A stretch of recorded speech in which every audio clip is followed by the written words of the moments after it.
But enough of this palaver. Let's get the show on the road.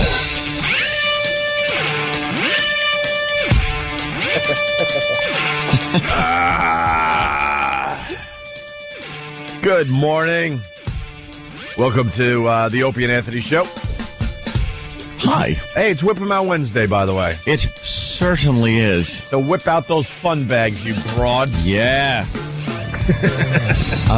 I see a lot of trucks and cars out there with the WOW on it. Yeah. I saw some guy as I was driving in the other day with one of those. He improvised. He used a little electrical tape and just put a WOW on the back. And Yeah. did he look like a guy that really needed to see some. He looked like the kind of guy that probably just pays to see him. You know? Didn't look like many girls probably come up to him. Well, that's not saying much for our Whip 'em Out Wednesday thing. That was just the one guy. There's a couple of construction crews on the Upper West Side. They got big, huge wows Oh, yeah. as they're building buildings. The buildings. I don't know exactly where it is. I would give them a little promotion today. Yeah. And then there's this guy I was chasing on the Long Island Expressway over the weekend Chasing.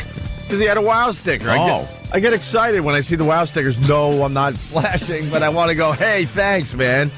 And they always look like, get away from me, you creep. I'm looking for chicks. The hell are you? I'm like, no, man, you got my name on your car. I just want to say thanks. They don't care. They just want to see girls. But I'm beeping and waving. Flashing. I look like a lunatic. Whip 'em Out Wednesday. Yes, that's what those WOW stickers mean.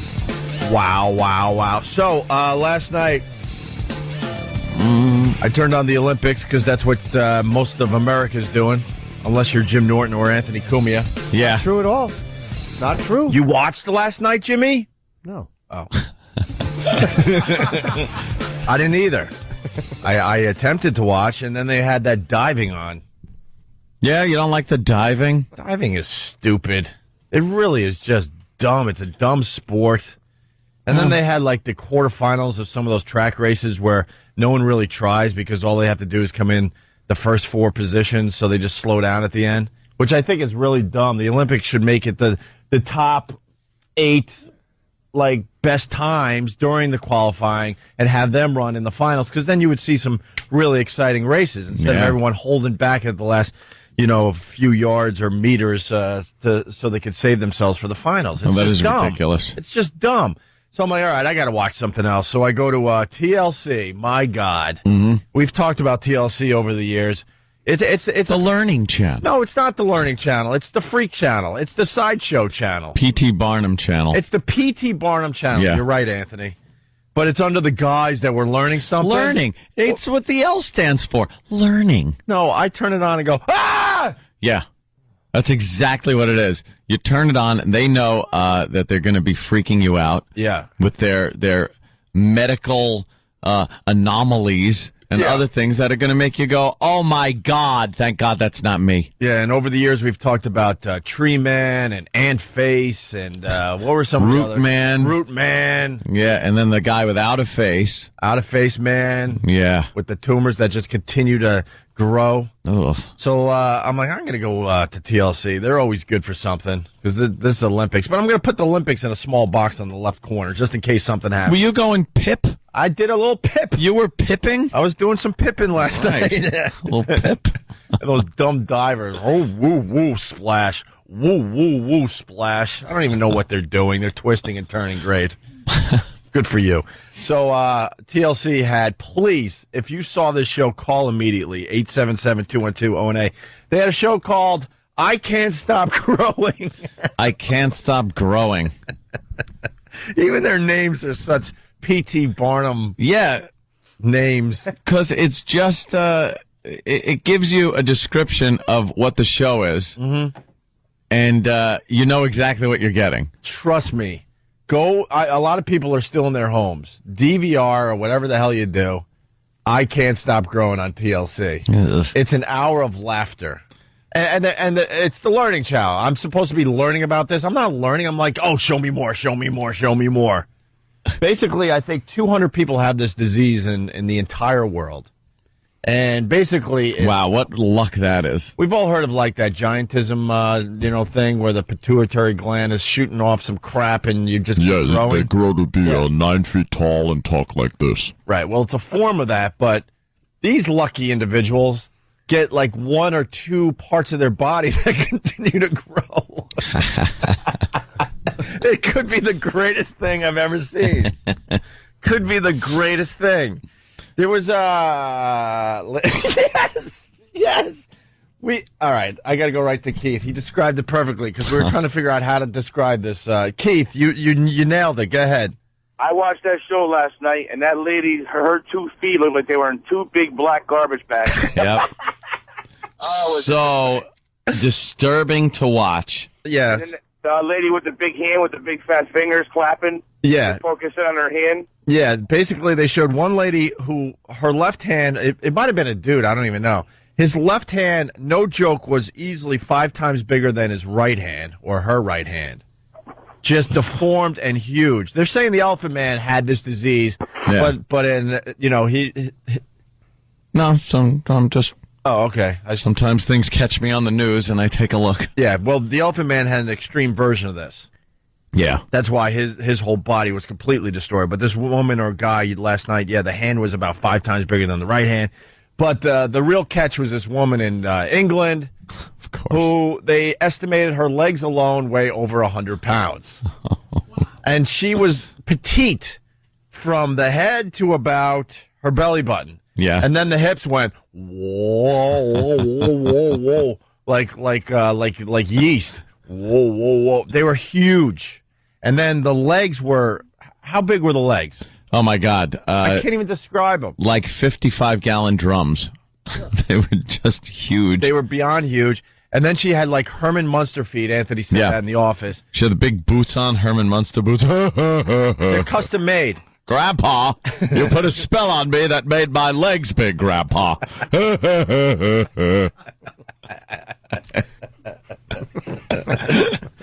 It backfired, Hyman. I was just laughing and pointing and screaming with delight. And her feet, you can't even describe how big they were. There's not a size. She has to have custom-made, quote, shoes made, but it's just material that they kind of wrap around these massive things. And didn't you have a club foot also? She had a club foot. God really took care of this one. So her foot was facing the other direction. Right. Ugh. If she even attempts to go to a church, I would slap her in the face. God doesn't like you. It's obvious. God hates you. He really does. What are you doing? What are you doing? And then, God, what was that thing that Stunt Brain was showing us? It was called My Big Foot. Is that it? But they're simple with the titles. What do you want to call this one? My Big Foot. Right. It's a lady with a big foot. The entire episode originally aired in the BBC, and they've got the BBC. Some of the episodes now coming to TLC, and that one was called exactly My Big Foot. And there is Man with No Face, and there is the one that hopefully will be shown here at the end of the season is the Sexomia. They don't have it listed on the schedule yet, but it's people who can't stop having sex in their sleep. Like violent sex. Yeah, one You're person has asleep. violent sex. You have no idea that you're having sex with your spouse. A woman can't, one woman, she can't stop taking care of herself at night. She just lays there and just goes to town. How hot is that? Can't stop. I mean, how bad is that? It all depends on what she looks like. What's the name of this show? Repressed Abuse Memories? Yeah. No kidding. But, wow. So you got to check this show out. It's on TLC. It's called I Can't Stop Growing. Here's some of the original episodes. And it's part of a series called My Shocking Story. Yeah. Some of the season 1, half tree, half man. We saw some of that. World's Fattest Kids. My Big Foot. How big was that lady's foot, by the way? It was ridiculous. It wasn't even that it was just big, because it was giant. She had a foot. It was ridiculously big. But it was crusty and pussy, and there were folds in her leg where her leg had gotten fat and expanded that they were pulling like wadding out of because they have to drain it. Oh, it was disturbing to watch. You know those crunch balls at the gym? She had one of those attached to her. Yeah. It was basically around her ankle mostly, right? Yeah, but then up top it got really bad too, and her foot itself, the toes looked like moldy fruit in a little bowl on your kitchen table. They were furry. And you're right, the names are great. My Bigfoot, and then some of the season 1 stories from My Shocking Story, Man with No Face. You know, there you go. And then this season you got Coma, Miracle, Burnt and Survived, Which Sex Am I, World's Heaviest Man, Reconstruct My Face, Can't Stop Growing. That's the one I saw, which was just Burnt and Survived. Oh. Can we get the preview clip on onaradio.com with the lady with the huge legs? And when you see it, please call the show and scream and do whatever you have to get it out. Get it out of your system. Yeah. You mentioned, too, which was interesting. What was one of the first ones you just mentioned? You mentioned a couple of them. Like Burnt and Survived. There was one right before Burnt and Survived. Coma, Miracle. Yeah, what was that? I don't know yet. Oh, yeah, okay. Yeah. I would assume. We got 3 more episodes left of this My Shocking Story on the Learning Channel, which is, of course, the P.T. Barnum channel. See, that's what we did as a society. We all love to look at this stuff, but the nerds have decided that that's politically incorrect to like pay a fee and go behind like a curtain and go, oh my God, you're a freak. Yeah. So instead we put it on TV and we make believe we're learning about this stuff. That's it. Yeah. It's all the same. We just want to look at this. Hey, Spike in Boston, what's up? Hi, boys. Love you. Love the show. Thank you, Spike. Thank you. Why do they always have to show the little kids in there? You know what I mean? That just ruins it for everything.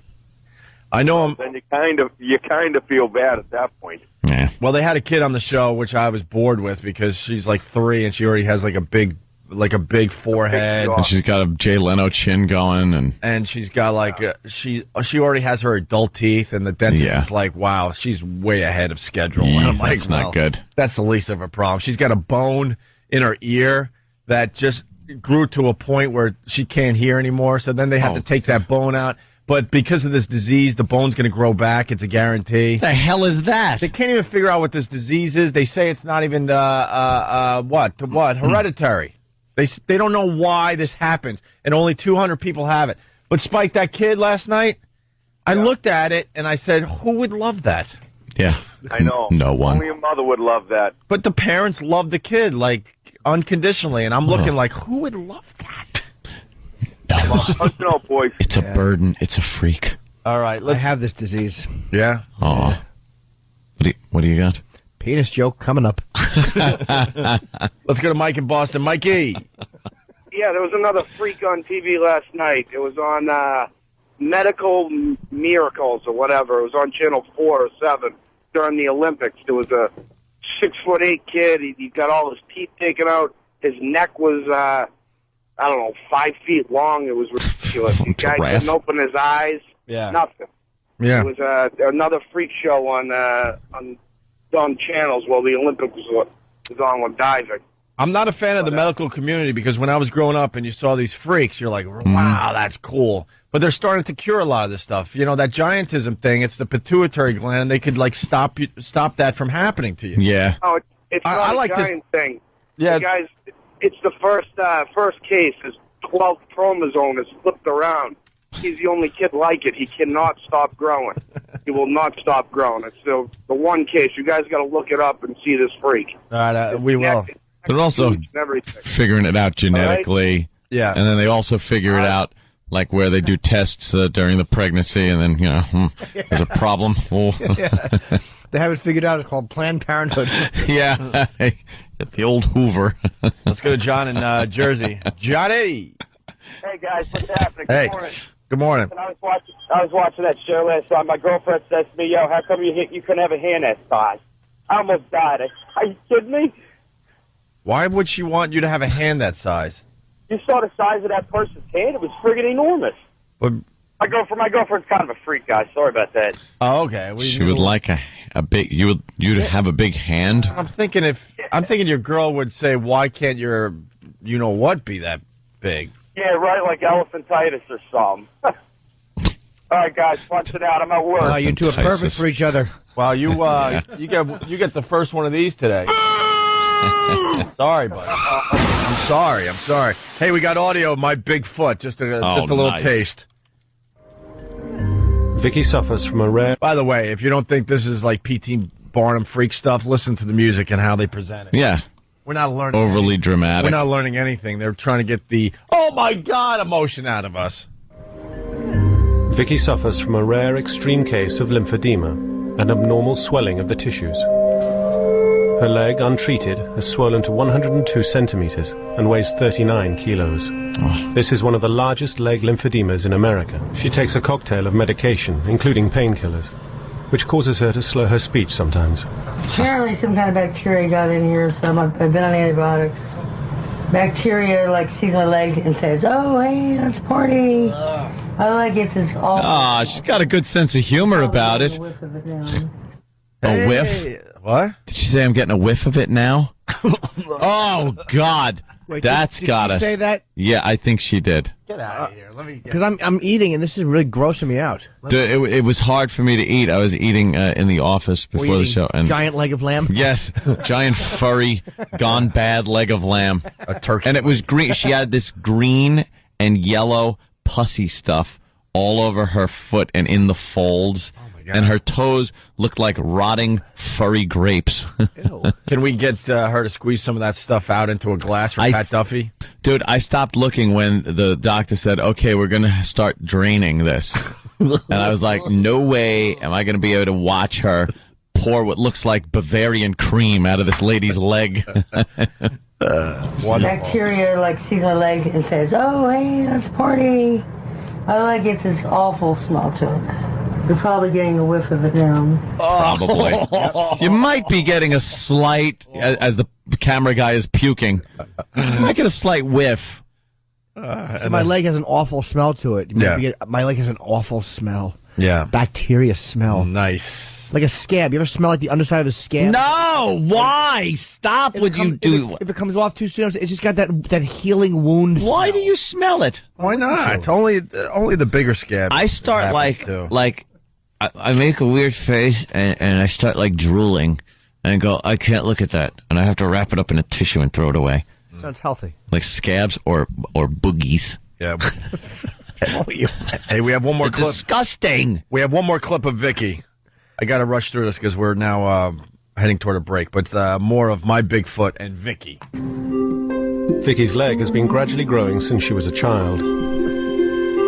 She was a very active teenager and lived a normal life despite her leg swelling as she got older.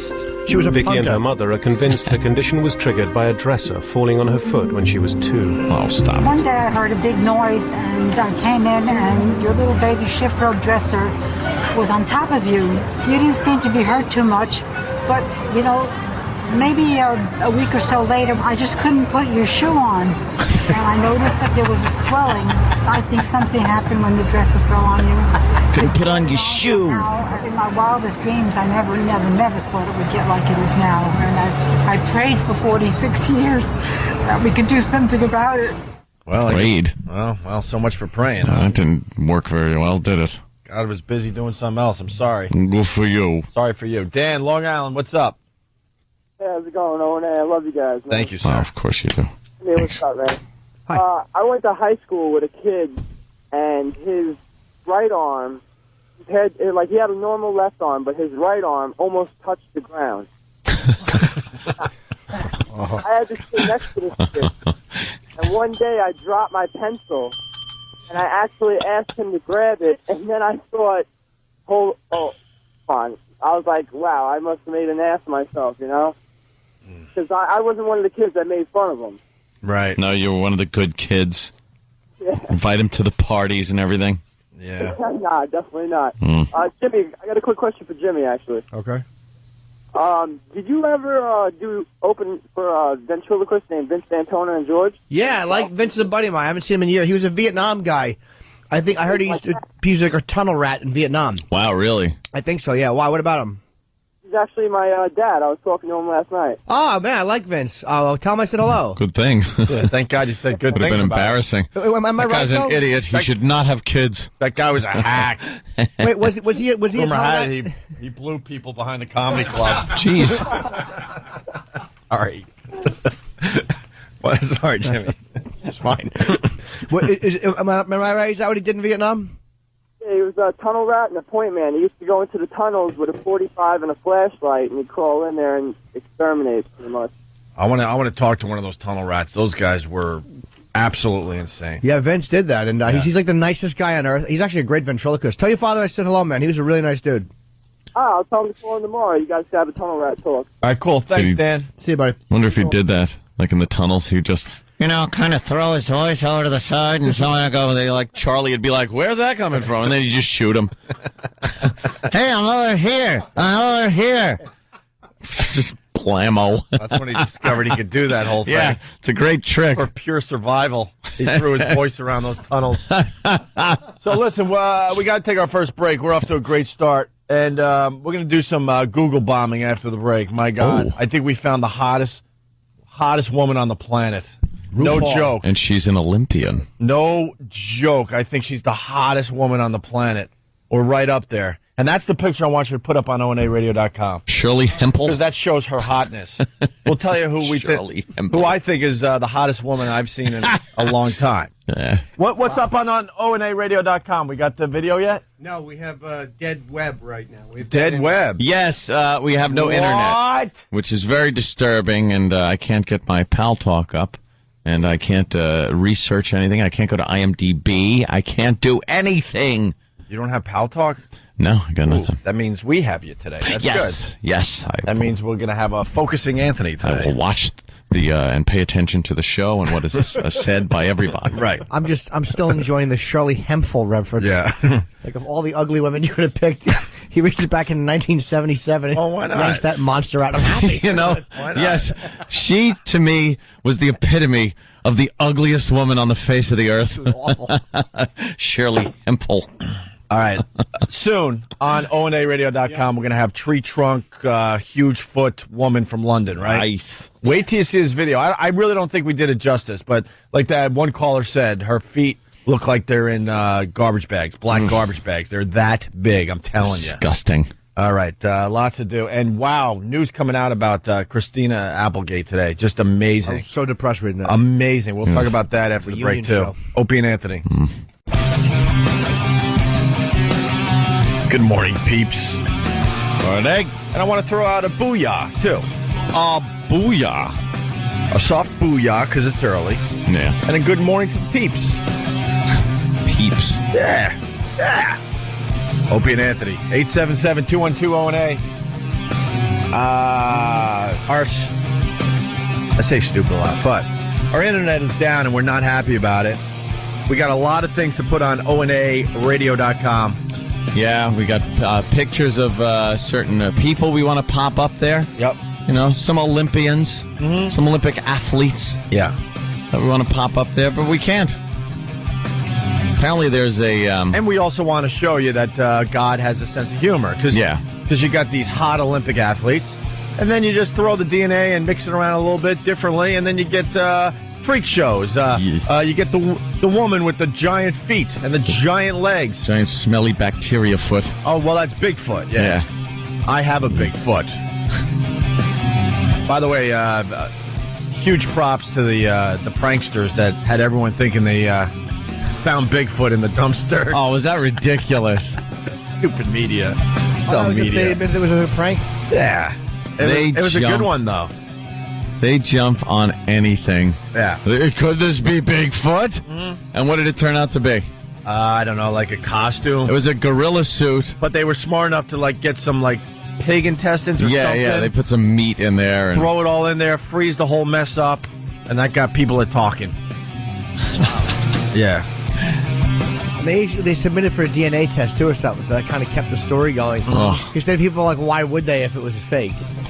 Did they ever figure out what that stupid thing was on the beach or something? The Montauk Monster was... Montauk Monster. What the hell was it again? Raccoon or something? Raccoon, right. Oh, raccoon. That's the Montauk Monster. Right. A raccoon.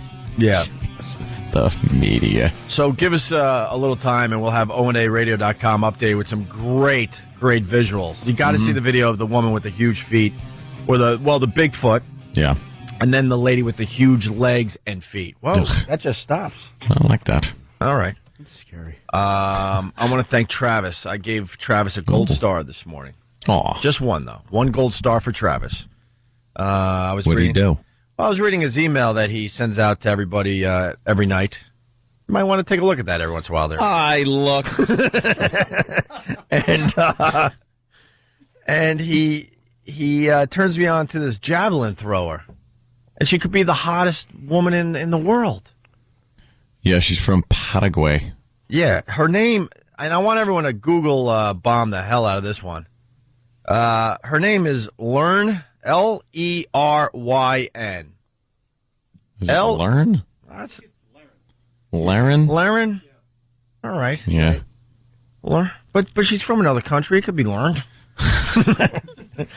Leryn. Last name Franco. Laren Franco. Yes. Google bomb Learn Laren. Franco. Leryn Franco. Wow. And we're going to put the pictures up on ondaradio.com in a little while. How come there's no, outrage? What do you Shouldn't mean? there be outrage?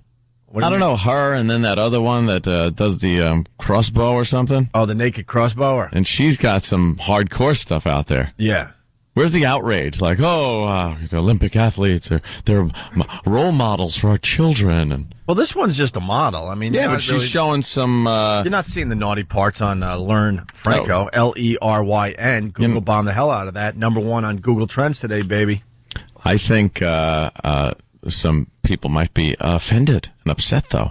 She's in her undies. Weren't a couple of guys thrown out of the Olympics or something for that? A couple of guys thrown off a team for doing something in their underwear? I don't remember. Really? This year. It was not long A ago. little goofy. No, it was like some gay posing or modeling or something. Ooh.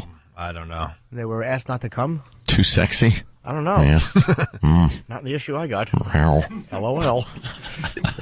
Yeah, so 1 star, just because, Travis, this is more of a visual, and we do a radio show. That's why the 1 gold star today. We'd love to link it to the website. But, Especially the shot where she's holding a towel up to her boobies, and she still has her bikini red bottoms on. Yeah, very red artistic. bottom. Yeah, very, very nice, with the big loop on the hip.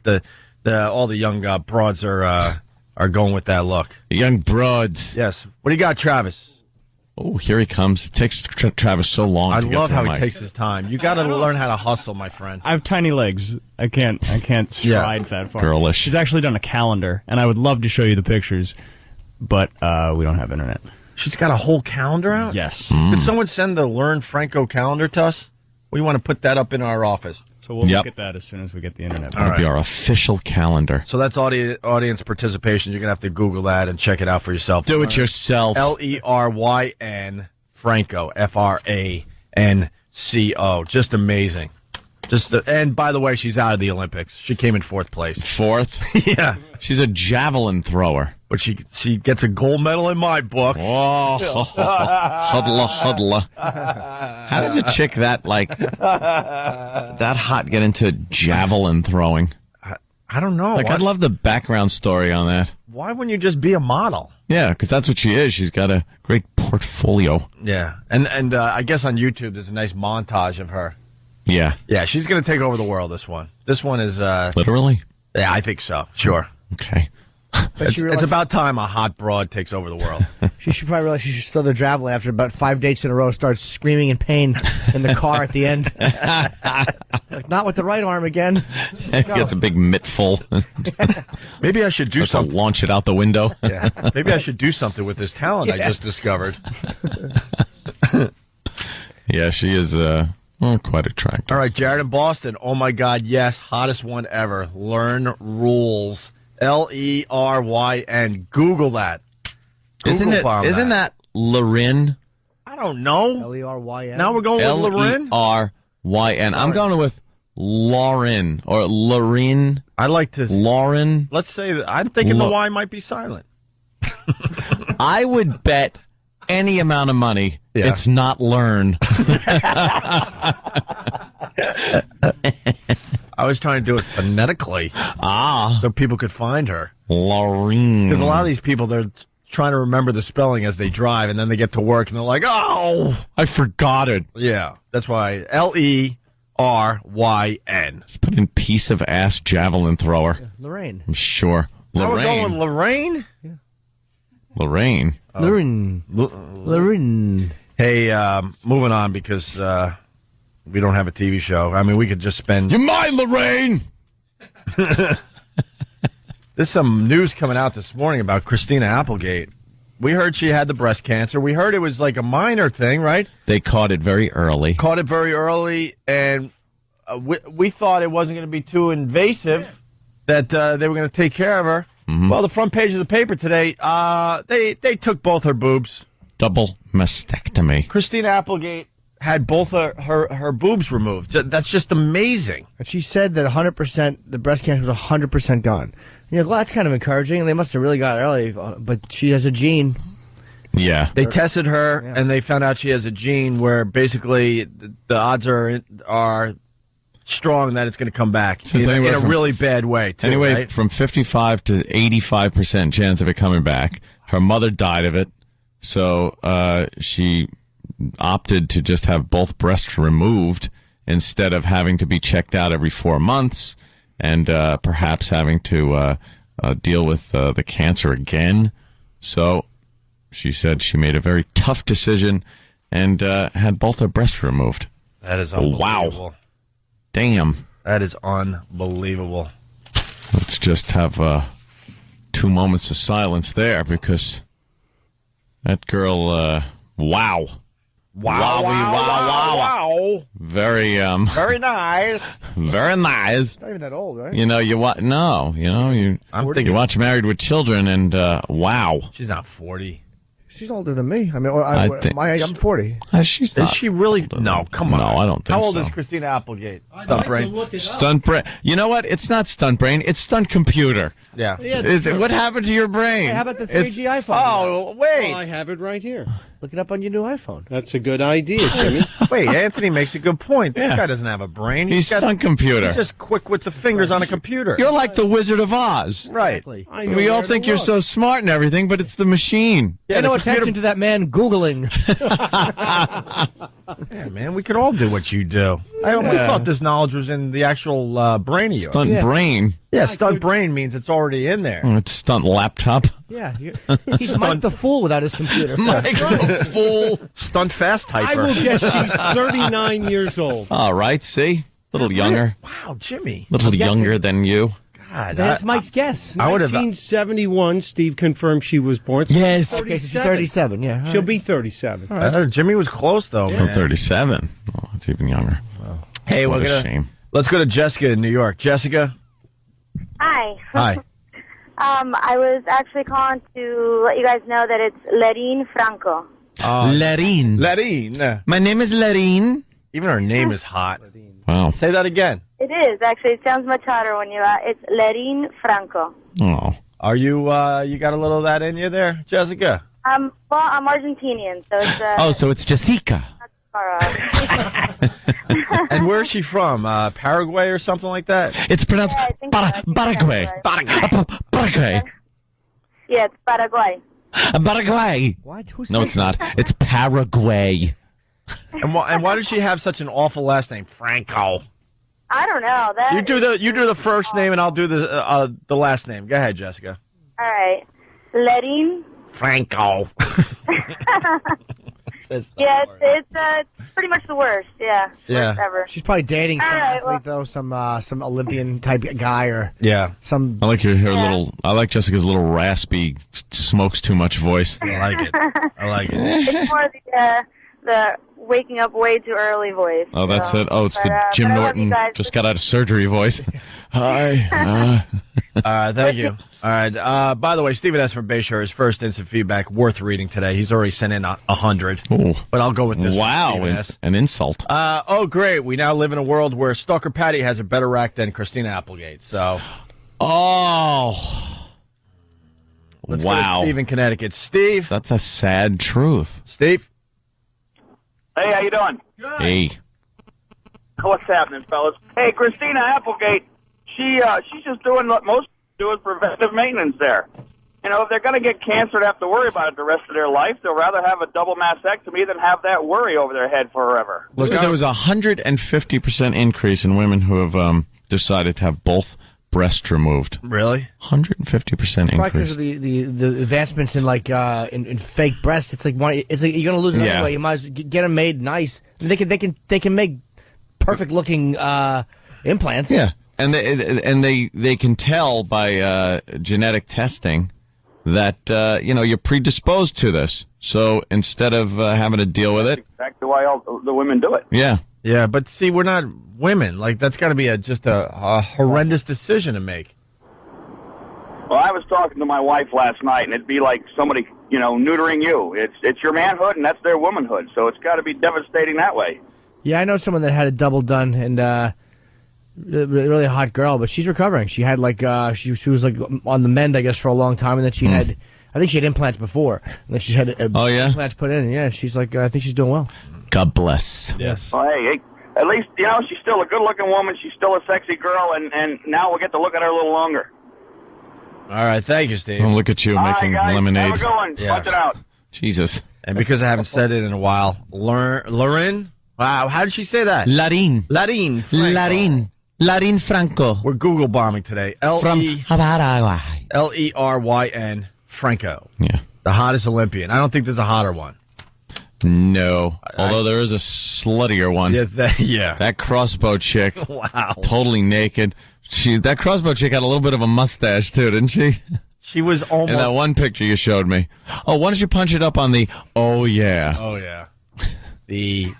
Oh, there she is. Okay. Oh, thank you, Iraq. See, look at this. Wow. I'm digging this, Actually, she's pretty hot in black Swedish and white. crossbow chick. What's her name? Sarah Boberg? I can't read your writing there, Iraq. I think it's Boberg. Sarah? It's Sarah Boberg. Sarah without the H there. She's Swedish? Swedish crushbower. I'll say she's sweet. She's not Swedish. She's... Get it? Yeah, I did. I got Boo. that one. I really got that one. Boo. She looks pretty good there. Well, I think she's hotter because she's naked. Well, the numbers go up because she's naked. Does help. Yeah, wow. Yeah, what do you think of Sarah there? Yeah. Wow. Very nice. Look at that last picture. Well, that's showing some everything. Yeah. She's leaning back on the bed. That's a great pose, isn't it? Mm-hmm. Just put the old napkin on, wrap it around your neck like an old time guy at a diner. It's funny. You walk into the room, there's lobster bibs on the dresser. Wowee. Well, no, it's not wowee. Wowee. It's wah. Yeah, it's wah wah, Jimmy. Come on. Oh no. You cannot go there. No, but can he's terrible. I hate to do this, but could Stunt Brain take away the naked pictures from everybody? It just shuts down the show. It really, you're right. We haven't done anything in 2 minutes. I'll take good care of them. All right. You could give it back to us during the break. Here, take mine too. I would be able to use those pictures. No, are you kidding me? No? No. She's hot, believe me, but no. That last one? You can't. You need... What? No, you wouldn't be able to use that? That would... In a pinch? To finish? No way. That would. What's wrong with you?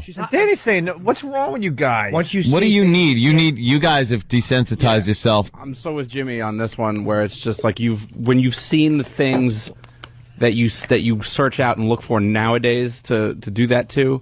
Just a simple picture like that is totally not getting the job. Nah, I think it still works. I think some of the basic stuff still works. You're like Nicholson in the end of Carnal Knowledge, where it's just he can't do anything because he's just so twisted sexually and needs this stimuli that just has to be so out there. Like maybe if I hadn't done that in like a week or something or a couple weeks, but definitely not on from the things that I look at just on a daily basis, I couldn't just take that and be fine with that. See, picture plus a little fantasy thing, that works fine.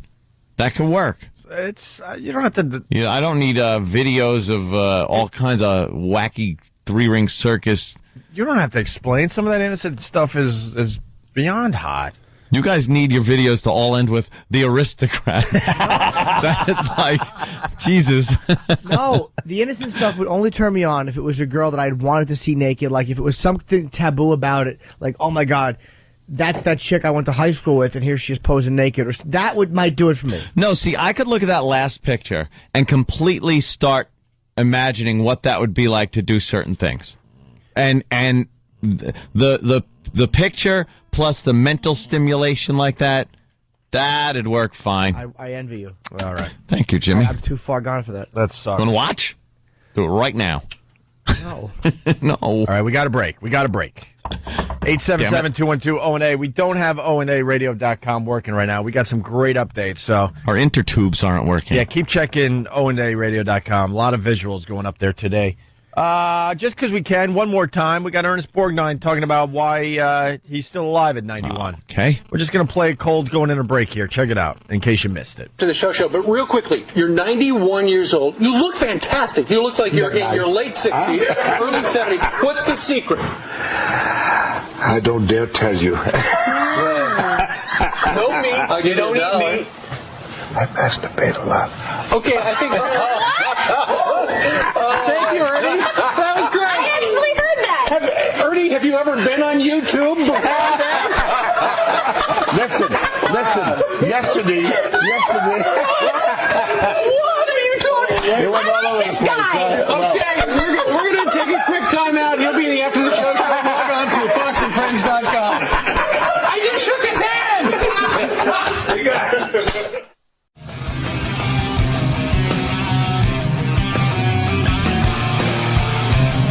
Want to say happy birthday to Robert Plant.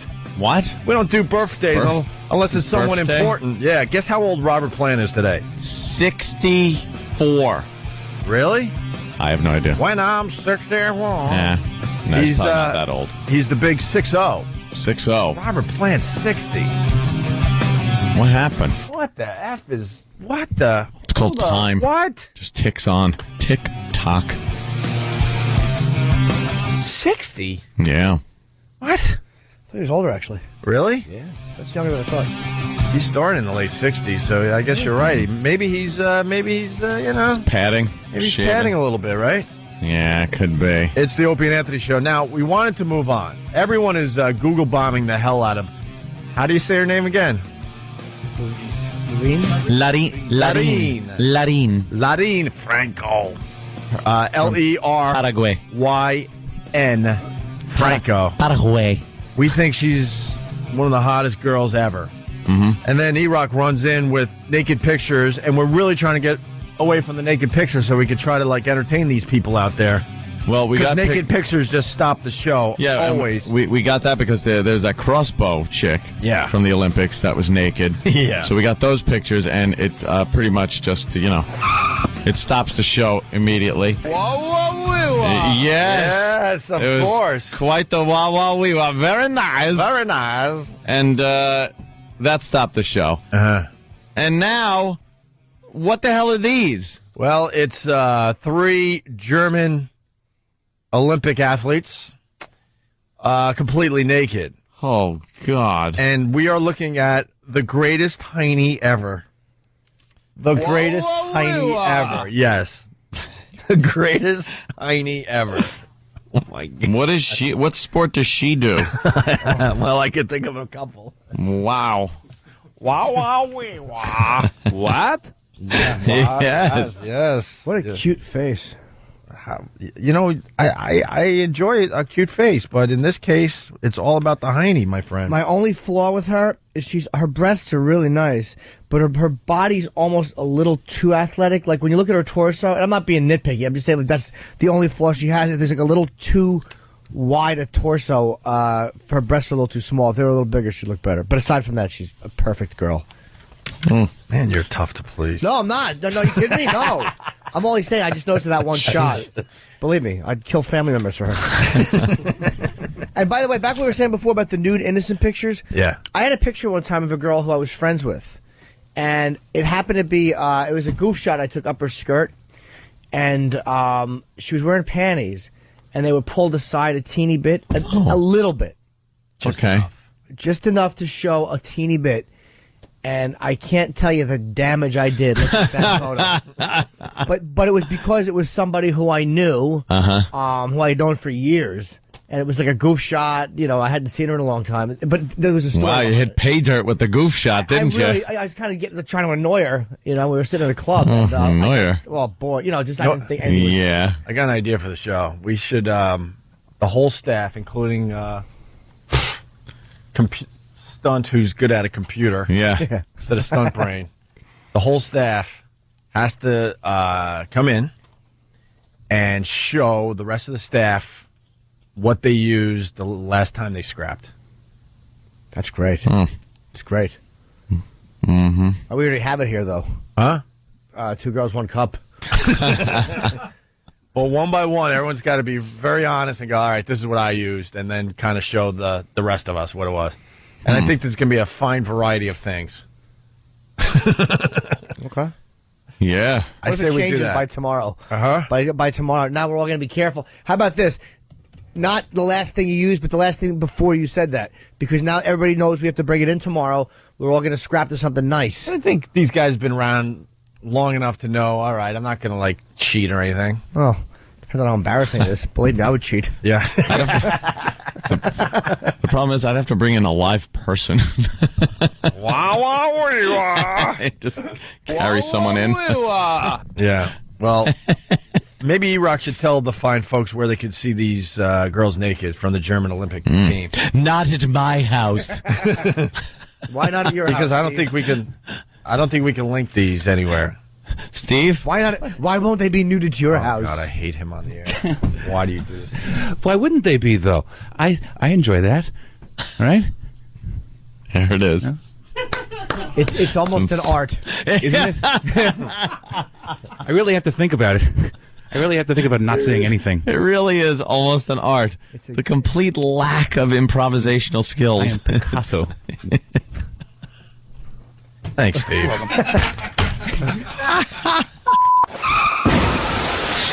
Oh, I love it.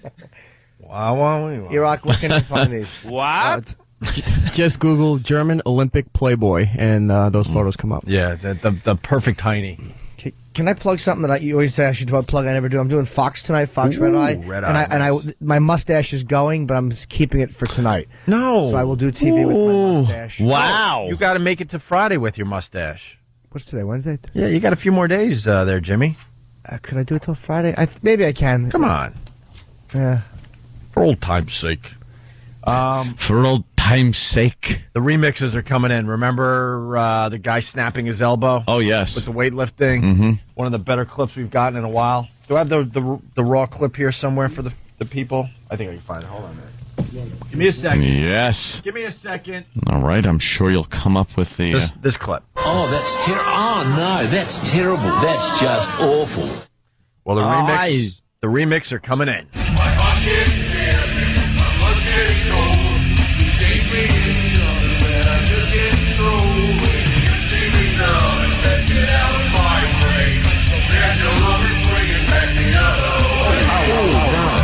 Oh, that's terrible. Oh, no, that's terrible. Hey, the German girls are online. A fine website called whatwoulddtylerDurdendo.com. Basically, it's www.tdd.com. They have them up there. Oh, cool. I've been on that site. Is it? I think they're fans of the show. I think they're fans of the show because they knew who Jimmy was when they put that picture of Mandy Moore up and you were in the background. Is it, when you see me coming, best get out of my way? Yes, it is, actually. Oh, okay. What did you think it was? When you see me coming, I thought it was just get out of my way. Best get out of my way. Were you? All right, cool. This is why I love Anthony, because people don't see this, that every day that he leaves the studio, he's been walking down the hall going, get out of my way. I can't get it out of my head. It is the catchiest song I've ever heard in my life. Thank you so much. That's exactly what I was going for. It's certainly panned out for you then, because it's stuck in my head constantly at home. You were thinking of it at home? Yes. I love it. I can't stop. I got to figure out how to get it on You iTunes. see me coming, best get out of my way. I'm going to be singing that one again. Can we get Steve out of the studio at least? All right. No. Steve, you wrote a catchy one. Thank you, Jimmy. It was like 10 years ago, too. I'm very happy. Yeah. for you. Boo. Boo. Thank you. Yeah, bye, Steve. The studio door is swinging back the other way. Bye, Steve. You said it.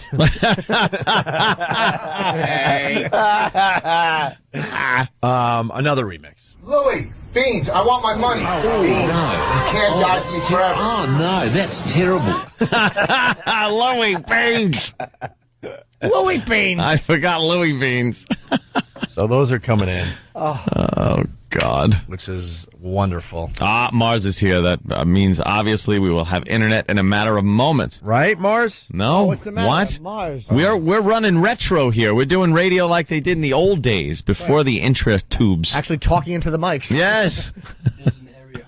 Oh, Jesus. There's an area outage. Yes, Well, for fix it. Roadrunner. For Roadrunner? Yes. How come? Time Warner. Yeah. It is Time Warner. Oh, boo. And you know something? I keep getting from no service to full bars on my phone. Me too. You too? Yeah. What's going on? Something happened. AT&T? Come on. American Telephone and Telegraph. Could you take the last T off? When was the last time beep, beep, beep was relevant? Make something else technology. I don't know. This might be related to the interweb. To the interweb, it's to terrorism, I think. Wow. Cyber terrorists. Yeah. Hey, scared. Lauren, or whatever her name is. Latin. We got her up to 9 so far in Google Trends. Come on, guys. Google bomb. Yeah. I think she's one of the hottest women I've seen in a long time. She is a long time. Learn Leryn Franco. What's sex? Latin. Side picture. Latin Franco. Her little juicy thigh. And you just see like the little that plump rump. And she's got a calendar we want to link on onaradio.com when the internet is back up and running. And, there's a few of the pictures. If you Google image her, you're going to go, make sure you find the one with the red bathing suit bottom. With the towel. With the towel up to her boobies. Yes. Her bosom. All right. I was trying to think of a picture that I used to... Yeah, I've gotten a few sent to me from let's just say, some of our friends out there. Godspeed. Godspeed to you. Over the years. And you know what? Sometimes, I've seen a lot of prostitutes. That's common knowledge. Yes, yeah. And normally, there have been massage therapists I've seen who do not go to the place of having sex. They don't do it. Right. But they'll allow a little bit if they know you well. They're really not hookers. And those girls can get me where I need to go just by allowing me to do things while they just kind of brush their hands over my chest. It's amazing how it really is all relative to your relationship with the person and who they are. That can get me crazier than some of the girls that will come over and just do full service for $200. It's amazing how it's like, because it's this person and she's actually allowed me to do this. It will turn me on more than had she just come over and done it the first time. Because it wasn't assumed? Yeah, exactly. And because it's like, I know she's not a hooker because, I offered her more money and she wouldn't do it. Wow. I'm not thinking of anyone specifically, of course. Oof, I've had some good ones. Hey, we started with this yesterday. We want to play the beep game with something. McCain's wife has, an injured arm because she was shaking hands. Poor woman. Yeah, she got a horrible handshaking injury. Yeah, and we had the story What yesterday. was that? And the story itself is... graham cracker bones. The story itself is whatever. But we had to play the story to set up the bleep game, because then Sam took it and put a bunch of beeps in, and it's a much different story now. Made it sound a little naughty, I bet. Oh, yeah. But wait, you shouldn't do that, because it's going to make it sound like she's saying something dirty when she's not. Yeah, I know. Here's the original story. Some politicians say it's an injury waiting to happen, and it happened to Cindy McCain Wednesday when one supporter took things a little too far. I'm absolutely fine. We had a great lunch and fundraiser, and I shook hands, and it was just a very enthusiastic supporter. Mrs. McCain had surgery for a wrist injury several years ago. Wednesday's firm handshake aggravated the injury and left her in a sling. Yeah. You know something? She can't even be honest. Well, a supporter. He's good, just an overzealous supporter of ours. She can't even go, this idiot came up to me and doesn't know how to shake hands and grabbed my hand and squished it. Be honest. I'll tell you what that is. It's because we're all so self-conscious now of giving women too soft a handshake. Because when you shake a woman's hand, they're like, I hate when a guy doesn't shake my hand right. I hate when a guy grabs my hand soft. Just flop something in it. So you, well, you know. Here you go. Shake this. Shake that, toots. Toots. Shake that, and then towel off your forearm. Hey, what's the worst name for a woman? Is it Toots or Broad? Or is there a better one out there? Dirty one? We've been pondering one dirty one that is now my favorite. Dirty one? It's better than the C, I think, personally. Yeah. It's the same thing that, there it is. Oh, yeah. There, you can't use that. Rhymes with spit. There you go. Yeah. Yeah. Can we say that? Yeah. Sure. All right. It's what you would do to a piece of paper with a knife. Sure. You would make a, Yeah. Yeah. Although if you cut it. You call or it you do it to your wrists. If you're committing suicide, you're doing it to your wrist. But when you use that as a derogatory term for a woman, it's Let's do the top 5 today. You got that one. You got Broad. You got Toots. Such a good one. Toots is a good one. Toots is worse than Broad. Can we get a couple more in there? Because Toots almost has a subservient sexual innuendo to it. Like, hey, come here, Toots. Hey, Toots. Nice jugs, Toots. Because Kenny used to do that when we'd be on the road in Vegas. Just to make me laugh, he'd call the waitress, he'd go, excuse me, Toots. And it was so degrading, and other people are uncomfortable, but he's just a lumbering ox and a mustache, so nobody would say anything to him. Excuse me, Toots. Toots. What a big dope. Let's get back to the McCain story, McCain's wife, the second part of the story. Well, some believe good handshaking could be considered an art form. Experts say the action should be taken seriously because injuries on the campaign trail are actually quite common. So much so that the American Occupational Therapy Association devoted a whole campaign to helping people stay safe while meeting and greeting on the trail. Keeping your elbow at a 90-degree angle is actually optimal. Protecting the, shoulder and back by not reaching forward and over things and into crowds. All right. By the way, it did happen, too, and Bob Dole can testify to that. Ah, yes. Oh, that's terrible. Oh, no, that's terrible. That's just awful. I tried to make that a joke by going, Bob Dole can testify. I should just said Bob Dole, nothing. Because I had nothing. But seriously, folks.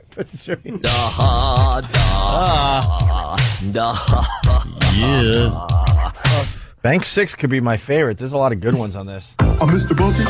Toss your balls in my top. I'm Mr. Bucket. Out of my mouth I will pop. I'm Mr. Bucket. We're all gonna run. I'm Mr. Bucket. Yeah. Also on here? The beer we have, it drank pretty good. Budweiser. What's the name of some of them other beers? Budweiser and what else? Miller. Cool. It drank pretty good, don't it? You guys are really drowning. I gotta have this bank up more often because this one's on there too. They was arguing over a bureau. They was up there had a bureau that they didn't have no bureau, and they won a bureau. They were hanging around to get a bureau. Called the mailman gave me a dime. I was just they were arguing over a bureau. They probably took his bureau there and shot him. Bank N. It is punt. It is just awful. Yeah. There's just some people in this world that I don't know, on a whole nother level. Hey, we got Brian Regan here. We're gonna get him in. Brian. In a few minutes because we got a matter of moments. Yeah, we got to take a quick break. But before we do, so we got the McCain thing, the story you just heard. Sam went into the other room and threw some beeps in it, and let's see if it is a better story now. Remember, she had the handshaking entry. Yes. Okay. Some politicians say it's an injury waiting to happen, and it happened to Cindy McCain Wednesday when one supporter took things a little too far. I'm absolutely fine. We had a great lunch and fundraiser, and I'm a very enthusiastic supporter. Mrs. McCain had surgery for a injury several years ago. Wednesday's aggravated the injury. Not bad, right? It sounds like she was having sex with the supporter. Well, yeah. That's what I heard. And then it continues. Well, some believe good could be considered an art form. Experts say the action should be taken seriously because injuries on the are actually quite common. So much so that the American Association devoted a whole campaign to helping people stay safe while and on the. You're laughing through it. That's a pretty good one. I like those back-to-back ones. And the belly-to-belly. I got to back up. You laughed over some good stuff. Campaign to helping people stay safe while and on the. Keeping your at a 90-degree angle is actually optimal. Protecting the by not reaching forward and over things. Wow, that is good. That is a good one. Bravo, Sam. Bravo. That works. A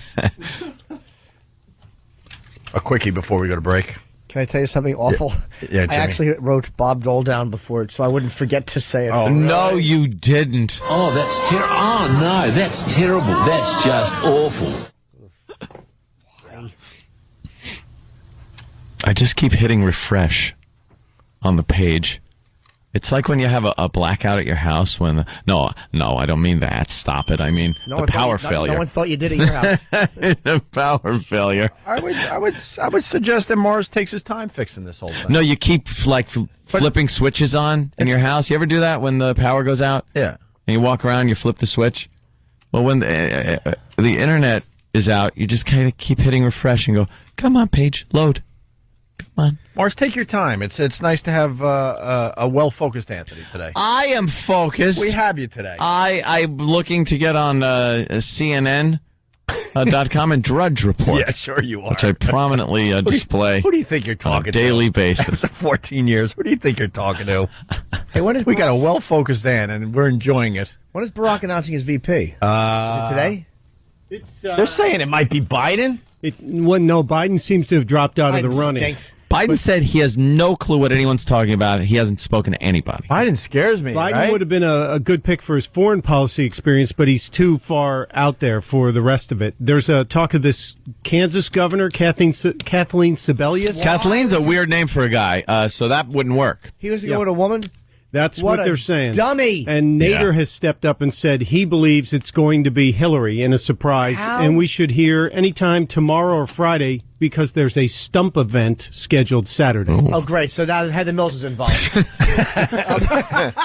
He needs boring white guy. Dude, he is a dummy. If he doesn't pick, why doesn't he take John Kerry, who did get 48, didn't he get 48% even though he against Bush? Kerry's got too much negative crap behind him right now. He'll be seen as an older guy. Yeah, but he's campaigned on this whole change agenda, and if he brings in the old guard, he'll get hammered on that. And Kerry's just looks like an elitist and a jackass. But he's people are used to seeing his face publicly. They're used to he already ran for president. Like Al Gore would be a good choice. These are guys that have already run, who people see as presidential, even though he got 48% of the vote, I think, or 40-something%. He got a lot of votes already. Yeah. This dumbbell, if he does that, is he forgetting that a black president's a huge change? It's fine, but it's a big change. Yeah. And then you're going to bring a woman in, too? So if something happens to you, now she's president? Yes. God, you're stupid. It may or may not be Sebelius, but she's in the top running. Evan Bayh was until they found out his wife had a bunch of problems with corporate boards she's on that he's been slamming. Oh. So, that he's out. So Bayh's out. It still could be that guy, Kane, the governor that from Virginia, a real boring guy, but... Right now, it looks like Sebelius or Kane, and Nader says it's Hillary. So you read we'll up on a lot of boring stuff. Yeah. You got weird knowledge. What about McCain? McCain, we're still thinking it could be, what's his name from Massachusetts, Mitt Romney? Yeah, they're talking Mitt Romney, who is a pro-choice Republican. Yep. Which is odd. They think that's going to alienate a lot of the hard right and your base, your core. And the other two for him are Tom Ridge, the former Homeland Security guy, the governor from, what was it, Pennsylvania? Mm-hmm. Or there was one more choice, Lieberman, which would be a real wild card for him. Yeah, Lieberman. Lieberman would hurt him, right? Yeah. You got Mitt Romney or a black guy. Mitt Romney would be a good choice, I'm thinking. Or a black guy? Yeah, why not? If there's a black conservative, why not? That would people who might want to go conservative, they're like, black president will be nice. Republican. That kind of wipes out. A Republican would never do that. Like Condi Rice, maybe? Yeah, I was thinking of her. I said the guy, but I was thinking Oh, close enough. Yeah, we all heard. She's guyish. She plays the piano. We all know what that means. If he picked a black vice president, all I picture, and with all humor here, is two would-be assassins, one black and one white, in a race to see who they can get to be put into the presidency. That's a reality show. Oh, my God. Brian Regan joins the program next. Opie and Anthony.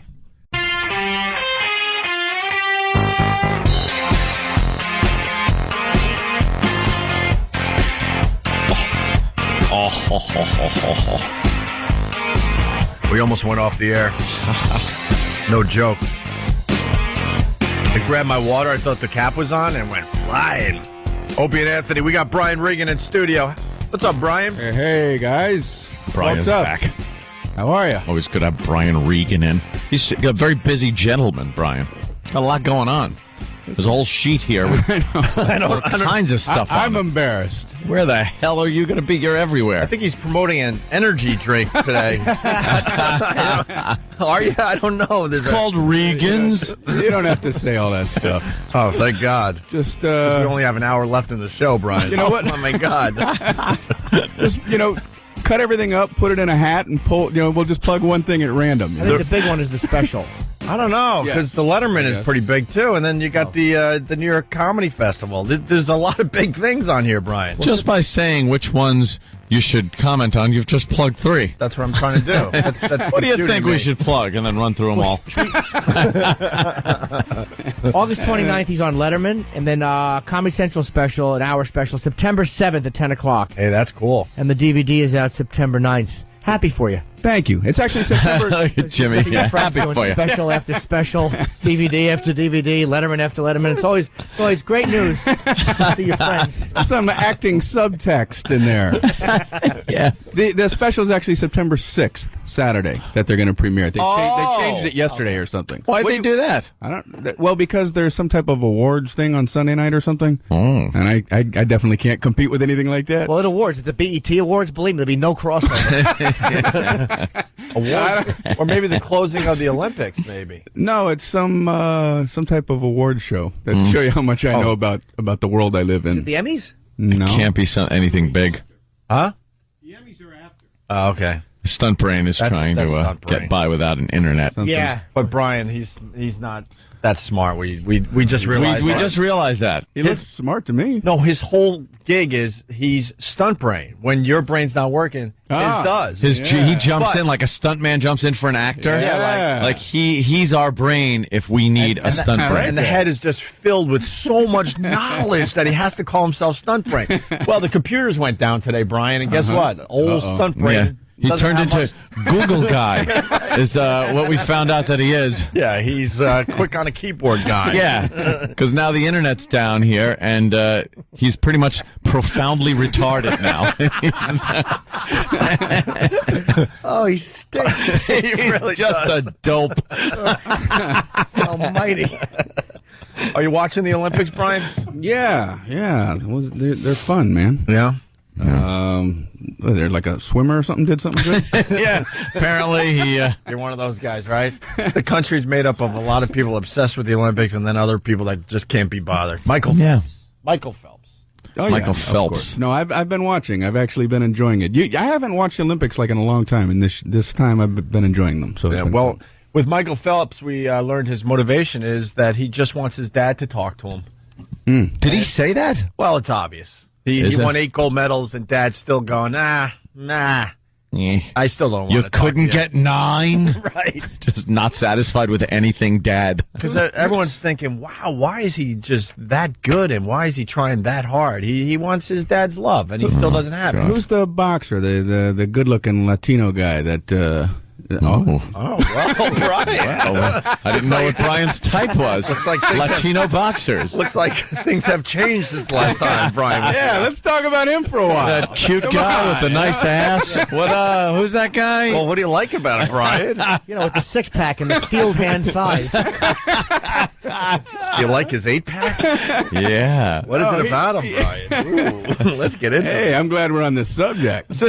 Hey, can you get a picture of him? Get a picture of him on the internet or something. We can look at him. Oh, Brian. Oh, the internet. See, this is what we... No, this guy had an issue with his dad, but I can't well, really that's think of wonderful, the guy's Brian, name. because this is what we've been looking at today. Wow. Naked German Olympic athletes. Yeah, a lot of Olympic athletes, these women competing, they've posed nude.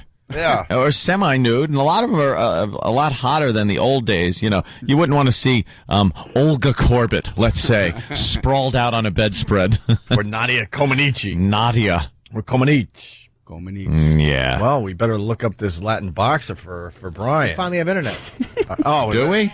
That's wonderful. The internet pops up just in time to see the Latin Come back. boxer. Guess who's about to sound smart again? Yeah. Old stunt brain is plugged back in. 5 bars. 5 bars, nice. Yeah. Think of the boxer's name. August 21st, Cape Comedy Melody Tent, Hyannis, Massachusetts. You're still promoting? I'm going to just throw Regan's plugs in there because he has some major gigs coming He's up. got a lot of them. Certainly does. What's your Thank website, you. Brian? What is it? Just BrianRegan.com. Ooh. Yeah.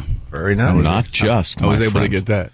You were. Hey, I heard your XM Unmasked, Jim. Very good. Oh, thank you. Very entertaining. Thank you. I was we did that in D.C., I think. Mm-hmm. You like my mustache?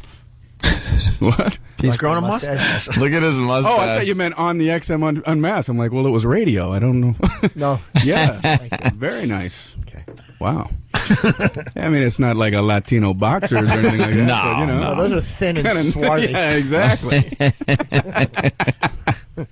And then we've been talking about still don't know how to say her first name. Leryn Franco.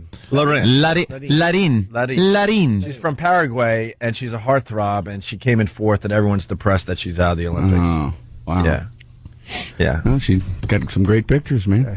Yeah. She's a model and she's got a calendar and she also for some reason wants to throw the javelin. I don't know. If you look like that, why would you throw the javelin? Oh, That's wow. how Dad taught her to keep the guys away. Just guys impaled through the heart with javelins at school.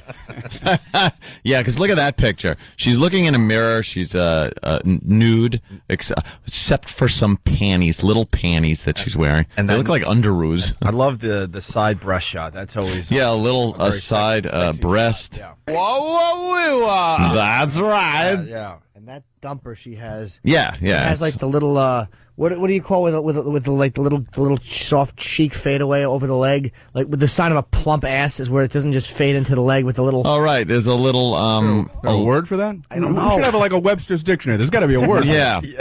It's an actual crease between the bottom of the buttocks and the leg where it meets the leg instead of just sweeping in. That's wonderful. Yeah, which shows a little weightiness to the butt. Should call like some English professor up and go, what is the actual terminology for that? Let's see what it is.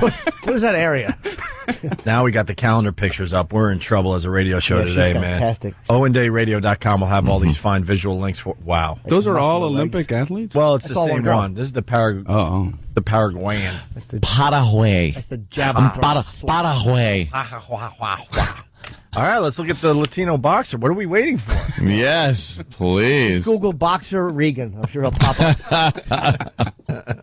Regan lover. I've got pictures on my website. So Yeah, just go there. You must have loved the Oscar De La Hoya shots, huh, Brian?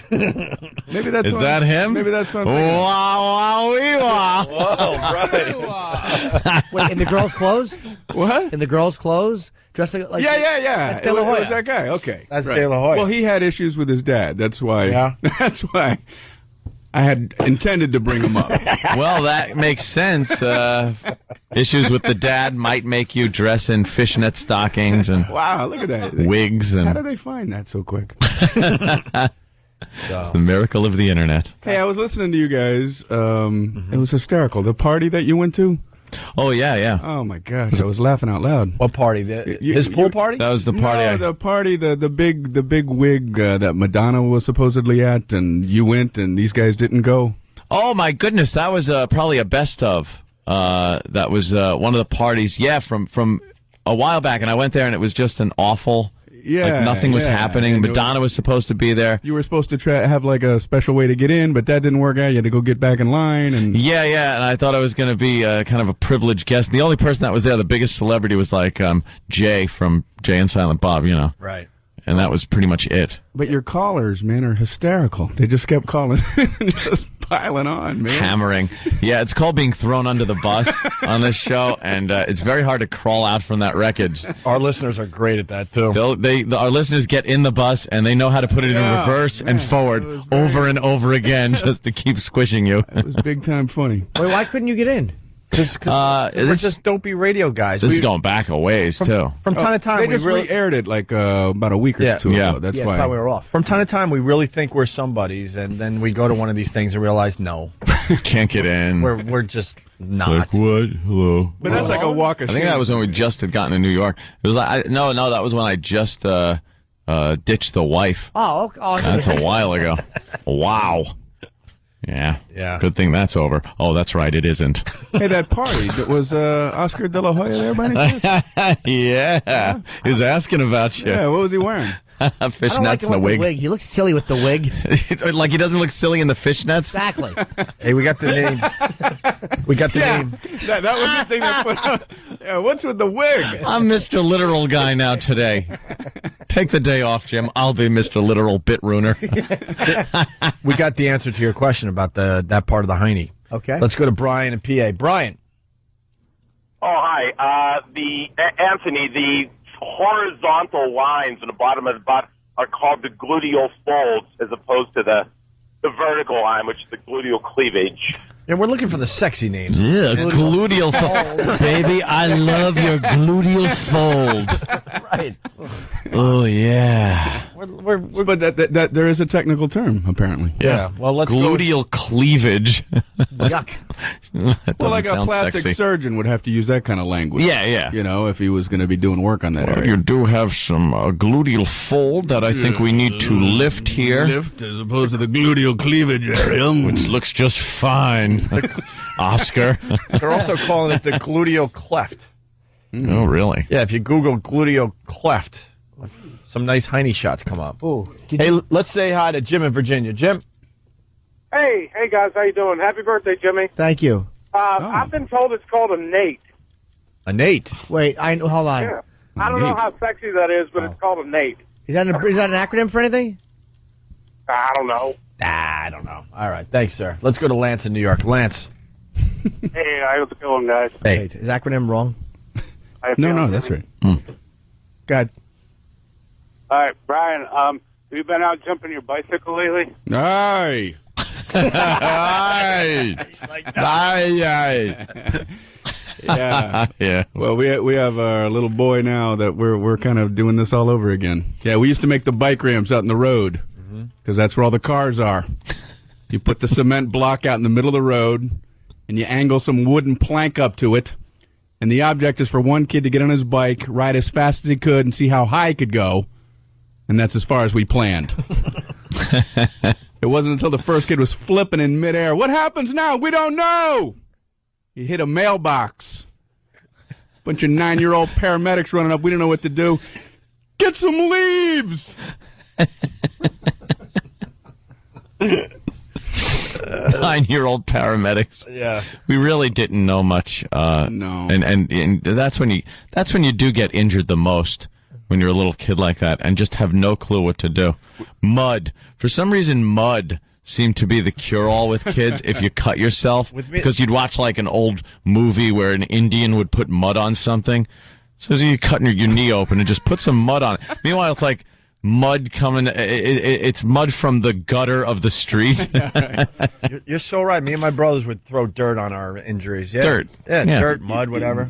We used to, because we didn't want to freak Mom out. We used to, like, if you got bloodied up or something like that, we would do the preliminary work where you'd take one of the brothers into the bathroom and wipe all the blood off, and then you present them to Mom. Present. Because if the blood is all over their face, she's going to flip out. So you want to just, like, get it down to where there's like one little blood source. One little dripping, one sucking chest wound. And then you always want to soft pedal it too, where it's like you don't want her like to freak out, so you want to like slip it into the conversation. Hey, Mom, we know that you said you had to go get some milk later, so since you got to be out anyway, we were just wondering if you just might want to take him to the hospital. If you're out, get some peanut butter.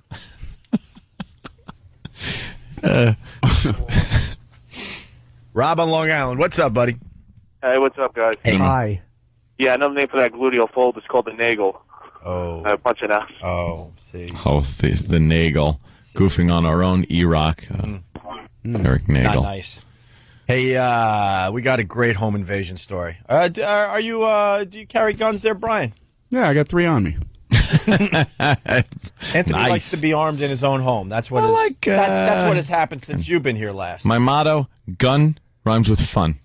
Yeah. And it's not a coincidence, because guns are a lot of fun. They are fun. And he was showing off his gun collection at his pool party. Yeah. I counted 5 handguns, and he's got a closet filled with other things. Rifles. All legal. Shotguns. All legal. He plays video games, and if he gets a nice weapon in a video game, he goes, I want the real version of that. See, video games have become so realistic as far as the weaponry goes that, especially things like Call of Duty 4, the military-style games, that I look and go, I got to get that gun because it works really well in the game, and I like it. Or that scope is really good. I got to get an ACOG scope for my AR-15. So I'll go to the gun store. I frequent Coliseum Guns, and I'll say, yeah, I want that, and then I go there, I go to the range, and it's amazing. It's like cheating when you have a scope. What do you fire at?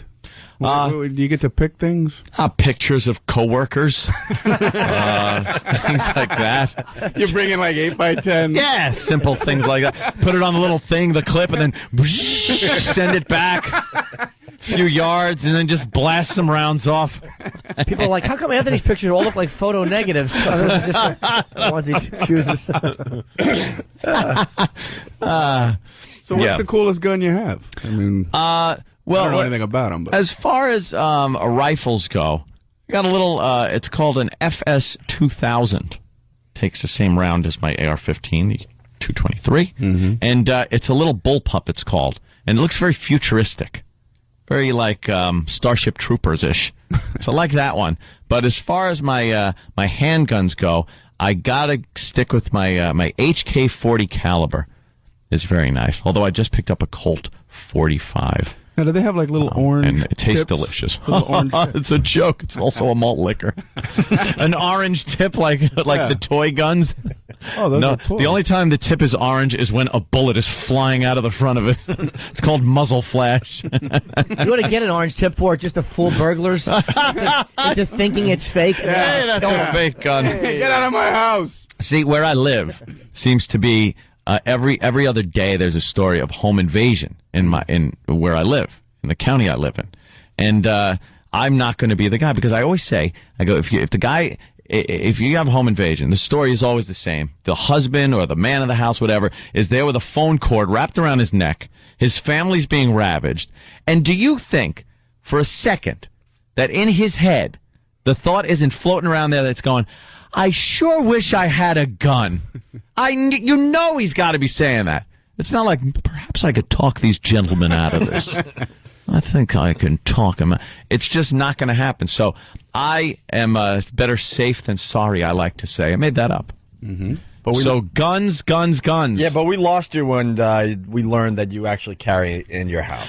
Well, it's not good enough to have the guns in nice strategic locations. He now has to walk around with one on his his hip. You have like a holster, like a Western. Well, not a Western tie down on my leg holster thing. It's a concealed holster, so you don't see it. But a lot of times, I go to the range. Wait, you're hiding it from yourself? Yeah, I don't want to know I have it. Because Lord it'll knows scare me if I start thinking I actually carry a gun around like that. Oh my God! Yeah, you're the only one in the house. Why do you have a concealed weapon? Exactly. I have no idea. Now I go to the range a lot, so after I go to the range, I don't take the gun off. I kind of keep it there, and then I clean it. Make sure they're clean. Nice, clean action. Yeah. Smooth, Charlene. Nice. I mention this because there's a great home invasion story happening. Oh, yes, see? Or that did happen. And I think this woman followed Anthony's advice and made sure she had a gun. Uh-oh. Yep, see? This has a great ending, this home invasion. Listen to this. In Pennsylvania, an 85-year-old woman caught a burglar red-handed. Lita Smith says that she came home, her side door was kicked in, and instead of running, she went inside and got her loaded pistol. She pulled her gun on the 17-year-old burglar and made him call 911. She kept that gun on him until police arrived, and he was charged with attempted burglary. There you go. You gotta love it. She made him call the police on himself. There you go. Ultimate humiliation. That really is. Hi. Pick up the phone. And she's 85 on top of it. 911. Yeah. 911 operator. It's the emergency. Yeah, I want to report. Do I have to do this? I want to report burglary. Okay, are you okay? Is everything okay in the house? No, I'm really not. I got a gun. Yes, I'm extremely embarrassed and humiliated. Is the perpetrator still in the house? Oh yeah. Yeah, he is still in the house. How embarrassing. Can you describe him? Yeah, let me get to a mirror. He's about my height. Right. Yeah, he got my hair color, my eyes. I'm 6'2". I would actually go, Hello, 911? Yeah, I was at home, and an 89-year-old lady came, and she's robbing me right now. She's holding a gun to me. Please send the police. Yes. Send the police. Shoot first, because she said she's not going to be taken alive, and she wants to take out as many cops as she can. She's old and crazy and has a gun. That's a great one, home invasion story. All right, we got Brian Regan, Comedy Central, Saturday, September 6th. Yes, right? yes. At 10 p.m. Yep. And then the DVD will be out on September 9th. And then Letterman on the 29th. That's how many times have you done Letterman? Done Letterman 4 times, right? How many Lettermans have you done? This will be 20. 20 Lettermans. Are you kidding? Yeah. No, I'm not. Yeah. Don't you love when you do that? You're kidding, right? Yeah. No, I mean, no. No, I'm yes. Yes, it is 20. Yeah, yes. No, I'm not kidding. Yes to the answer and no to the question. I hear when you do Letterman 20 times, he actually sits down and talks to you after the show. So that's good. You'll finally get to see what he's all about. You do panel? Stand up? You stand up panel? It's usually always just stand up, man. I just do my thing and then go home. August 29th. That's awesome. And then BrianRegan.com for everything else. He has so many plugs here. Check into the energy drink that Brian Regan is promoting. Opie and Anthony will continue. And then he'll be at the Hampton Beach Casino Ballroom in Hampton Beach, New Hampshire on August 23rd. And then on the 24th, the South Shore Music Circus in Cohasset, Massachusetts. Brian Regan has so many plugs, I figured I would just do it during the commercial break. And then he'll be at the Avery Fisher Hall as part of the New York Comedy Festival on November 9th. And then his energy drink comes out in December. Holy yes. Energy drink. It's the Opie and Anthony Show. Brian Regan has been doing our show for, I wowould say, 10 years at this point. Mm-hmm. Going back to Boston. I was on with you in Boston once or twice before you guys came down this way. Wow. And we like the Brian Regan that likes to drink after the comedy shows. Anthony's gotten to see that a few times. That was that one time. Yeah. It was one time at... Was that a beer or something, right? Yeah, I think we split it. Yeah, we split that one beer, 2 straws, I said. That was crazy, man. I remember a story at Caroline's. Brian doesn't do a lot of that drinking, but things were getting so crazy in the NEW days with Brian Regan. And I'm not even going to say why they were, but they were. Because I don't want it to happen again to you. And he was selling out so many shows at Caroline's that they forced him to do 3 shows a night, which is just insane for a comic. And Ant and I would go, and Jimmy would go to the shows and stuff, and we'd get to hang out with Brian in between shows, and he was doing shots just to deal with the craziness that was happening at Caroline's. Because they would throw a 2 a.m. show at Brian. Brian we got to do a 2 a.m. show. And Brian's like, but everyone's really wasted now. There's a line outside. Right, we're just going to keep Get up booking there. shows. Well, the shots had nothing to do with the shows. That's just how I live my life, man. Yeah. I do a shot before I go to church, you know. We there was a night we closed Caroline's and then walked around the corner to another bar. Just for the hell of it. Yeah. Just because, you know what? Fun, man. It wasn't time to stop drinking when the bar closes. Amazing. What I like Usually about that's like a hint. You Yeah, know, when they're closing up, we're closing. Yeah. That means, well, it's time to go home. But No. that didn't seem to click in our heads. No, look at that. There's another bar right there that's Hey, open. Isn't that neon? And you know all the people in there have left bars that were closing too, so you really get the best clientele in those places. You know you have a drinking. You know you have a drinking problem when you close a bar. Then you find an after-hours bar. Yeah. That closes down, and then you're knocking on some, like, brownstone somewhere that has a secret after-hours bar going on. I'll give you worse. You go back to your hotel and raid the mini bar. And then the mini bar, finally. Because there's no more bars open, but there's a mini bar. I remember being in Montreal, the Montreal Comedy Festival years ago, and it was one of my first experiences with a mini bar. And somebody was having like a party up in their room, you know, because all the bars were closed. And I didn't want to go empty-handed, so I opened up that mini bar, and I saw those little liquor bottles. Oh no! So I got a pillowcase. Oh no! What do you think? They just put them in there for your convenience? Just emptied out the whole thing and brought my pillowcase of goodies up to the party, you know. And I didn't know until checkout, you know, it's like $1,700 for liquor. I'm like, what? It's like, wow, Mr. Regan. Here's a card. Right. It's this is a program that perhaps you should look into. Yeah. We'll keep this between you and I. Yeah.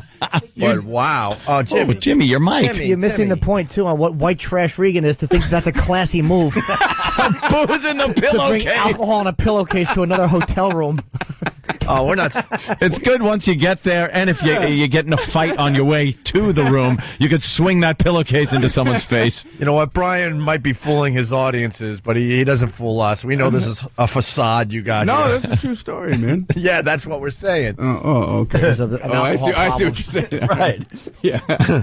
What I like about Brian, I got to say, every time I see him, a lot of new material. Well, thanks. And man. as a fan, I so appreciate that. That's very cool. You're You guys always are working on your craft. Always kind enough to come out and check it out, and I don't want to be embarrassed and be doing the same stuff. So, like, I'll just wing stuff on stage. I look out and see you guys. I better make something new up. So it looks like I'm working on my show. Have you noticed I haven't checked you out as much as I used to? Because I started feeling like I was a stalker. All of a sudden, Brian would be in Philly, and I would happen to be in Philly, but Brian doesn't believe that. And all of a sudden, he would see me backstage, like, oh, hi. And then he would be up in Boston, and I'm backstage at one of his Boston Well, those shows. all made sense, but then I'm like Jackson Hole, Wyoming. What? In Vegas at the airport when you fly home. Just kind of waiting He's there. there at baggage claim. I don't believe the coincidence. knocking on his door in Vegas. Are you working on anything new that you want to try out on me? But No, I'm always appreciative. that's a man. You can testament. come out here anytime you want. I like man. to see I'd love to comedians, have you but out. that's a testament to you. I probably see you more than any other comedian. Well, I'm very, very flattered by that, man. And I love your local TV stuff you do. Oh, About thank you. The local newscasters? the brilliant With stuff. Brilliant. Appreciate that. Brilliant stuff where they're all trying to up each other and say they're the only one that has the big stories and this and that. And they use all those cute slogans. Yeah, I like the transitions they do from one story to the next. I don't know why they don't think you can't handle a brand new story. I don't get that. I wish they would go, well, that's the end of that story. Now here's another one that has nothing to do with it. Yeah. Can you handle that, home viewer? They got to bridge it every time. Hey, that's a big lotto jackpot. Speaking of lotto, there was a lotto crime in the city today. You know what I hate about the lottery is I hate enduring people's lottery number ticket stories. They're the absolute lamest stories, and people tell them as if they're like, riveting. Hey, you're not going to believe what happened, man. You know how I play the lotto? I bought 5 tickets, right? And the first ticket, I had the 2, 4, 9, 27, 30. And the second ticket, I had the 2, 4, but I got the 10 on the second ticket instead of the 9, and I had the 26 and a 28. The third ticket, I like to wheel the 4 sometimes, so I wheeled the 4. I had the 2, and I wheeled the 4 with a 5 and a 9 and a 28. And the fifth ticket, I dropped the 2 off, and I had the 3. I did a baby wheel on the 4. The 7, I with the 7, I put an 8 right next to it, and then 16 and the 24. Well, the numbers came in 2, 4, 6, 27, and 28. Now, if I would have had the 2 and the 4 from the first ticket, and the 6, if I would have had the 6 and the 8 from the third ticket, and the 4 from the second ticket, and the 9, if I would have baby wheeled the 9, sometimes I baby wheel the 9. If I'm coming like on my birthday or something, if I would have baby wheeled the 9, I wouldn't be here. Man, I wish you'd have hit it. I wish you'd have hit that. Sounds so close. Yeah, you were man, you kind of had all the numbers spread out in the different tickets. But they were all on the same ticket. Ah, what a drag. They weren't on the same ticket. Seen that? I used to see that at the OTB. Used to work next to a place, and at lunch we'd all go to the OTB and place a few bets on some ponies down there at Belmont. And there were the old guys that would stand there and they have the racing form in their hand, and they constantly, after every race, they'd slam in their hand and go, ta! Ta! And they would talk about they had, I had the they came in like 2, 4, 6 horse came in. That was the order. Right. They'd be like, I had the 2 at the 6 for the triple, and then I had the 4 horse in another it's the same exact thing. It's like, no, you lost. Rip your ticket up. Go get another hobby. Just as useless as having a horse that was not even in the money. That's what they do. They slap their hand. Son of a bitch. I can't believe it didn't come in the way I wanted it to. Yes. How come they don't come in the way I wanted it to? And they hate winners. Oh, do they hate when someone goes, yeah! They just look, It's always an grouchy old bastards spending every dime they have on the horses. Yeah, good stories. Good times. Good times. Good times. Where do you come up with your ideas? Anything worse than that question? Oh, I think one of the worst is when you're doing like a phoner, right? A phone radio interview, and they go, "Can you give us an example of your humor?" I mean, could there be a lamer... An example of your humor? There's absolutely no way to ever live up to that. Yeah. Yes, I have a prime example of my humor. Imagine, if you will, I'm on stage, right? And then I say something like, knock, knock. I almost want to hang up. I want to pretend like I have a bad connection when they ask me. You could. I should. I'm going to start doing that. Can you give us an example of it? Well, we'll try to get Brian back on the phone to ask him that in-depth question about his humor. But right now, we got a twofer from Led Zeppelin. They're just lazy radio interviews. Where do you get those funny ideas? When I'm dismembering hookers, these things just come to me. They pop into my head. It's really weird. I'm out committing horrific crimes. Yeah. And all of a sudden I'll think, hey, directions on Pop-Tarts. Where do you get your ideas? Usually while watching rape porn, believe it or not. It's so bizarre. Yeah, a lot of people wouldn't know that. But that's really where it comes from. That's the seed. That's the nucleus. That's my inspiration. Of where the bits come from. Because when they ask you realize you have no idea. It's like, I don't know. There's no real, it just kind of happens. It's like, there's no specific source, but you can't tell people that. Or they'll ask something that's way above what you ever do. What is your process? My what? Process? Wake up in the morning, I take a dump. Every 6 months, I get lucky enough to think of something. And if I'm not too lazy, I'll jot it on a napkin. There's the process. That's funny. That's my process. Your process. Yeah, they try to break it apart scientifically. It's not really Is there a art. formula to your comedy writing? Or if they say something that sounds smarter than what you do, you just agree with it. It's like, when you're watching the news, do you ever break it down and say, this is kind of, and you're like, yeah, that's what I do. Yeah, It's never what I do. No. That's what I do. Ever. No, I swing and miss a lot. Whatever connects with, I do that again. Yeah. There it is. Hey, we got two really good stories. You got a choice here. We could do woman had feces thrown at her while pregnant. Okay, so hot. Or baby whale thinks yacht is its mother. Wow. I say go with the feces because the Of whale course. one I could kind of understand. Big dumb whale, big Yeah. boat. I get it. Stupid lamp oil machine. Lamp oil machine. All a whale is. You're equating, or you're understanding the whale. I can kind of get that. Yeah. Yeah, I can see how I'd misinterpret a boat as another whale. Yeah. Let's go with the feces. By the way, I like your whale bit. Thank you. Not saying you should do it right now, but I'm just saying that's it's a classic Brian Regan bit. Appreciate that. This is what the whales are saying, right? Here's the feces story. Anna Goyce can breathe a little easier now that her 2-month-old baby is... Oh, now that they cleaned her face. Ow. Wow, Anna Goyce can breathe a little easier now that her 2-month-old baby is physically healthy. But most of her pregnancy was fraught with fear and complications. Instead of enjoying welcoming my baby, I was just so afraid of what would have happened, what could go wrong. Last December, Goyce was splattered with a bag full of human feces when a group of teens threw the bag into Walgreens in O'Fallon, Missouri. Goyce was 10 weeks pregnant at the time. Oh, that's terrible. Oh, no, that's terrible. That's just awful. I know. That's just terrible. That's the whole story? Oh, we got a little more. Oh, God. Splattered feces. Kids will be kids. I did that all the time with my buddies. We just, drive by Walgreens and throw a bag of feces in. Feces. It's just a kid thing, You're kidding, but... Yes.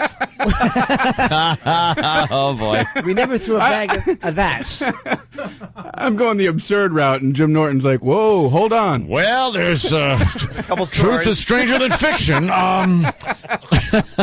We would get a dog crap and put it in the library book slot. Was a favorite. Oh, God. That was a favorite of ours. Me and my buddy Tom Naylor would do that in North Brunswick, just because we knew the librarian would have to fish out the books and just see that. Try to clean up. Yeah. She's just a dumb volunteer. Yeah. And look what you're doing to her. So she Got to deal with all that. All that, right. So they threw the bag into the Walgreens. How did it affect her? Yeah, we're I going don't to find get out. that. I'm hoping here. On Monday, 18-year-old Kyle Medley of O'Fallon, Missouri pled guilty to misdemeanor assault and property damage. Another teen is awaiting trial on the same charges. Kyle Medley could have gotten up to a year and a half in county jail. Instead, the judge gave him a 2 years probation. And during those 2 years, he must not have contact with the victim or his co-defendant. Goyce, who works as a teacher, is angry and disappointed. At the time, she felt so humiliated, she needed professional counseling. For Christmas, I didn't want to go out. I spent the entire Christmas, the entire break pretty much in my room with the blinds closed. I want the community to get the message. We cannot tolerate this. I don't want other teens to think, well, they got away with this, so why don't we start doing this and, something else. Doing that? Something else.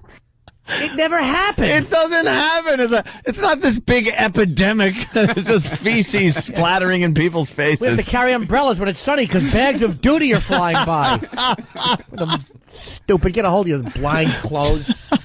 We have to let the community know what? The bags of doo-doo. Does anybody think it's acceptable? Like, do you have to inform the community? Are there people that would go, well, I guess you're right, good point. I would have co-signed for that until you showed me. I guess we should stop throwing bags of feces. I like the way the guy's not allowed to have contact with the victim. Like he would want to reach out and go, hey, what do you think about what I did? His anonymous victim that just got in the way of his flying bag. Yeah, you remember doo-doo. that? Remember when I threw that bag of doo-doo? What do you think about that? Was he throwing it at her? They don't say it. It was just kind of random. I think it was random. I think it was just, they just said into the wall. You think he is a marksman with that?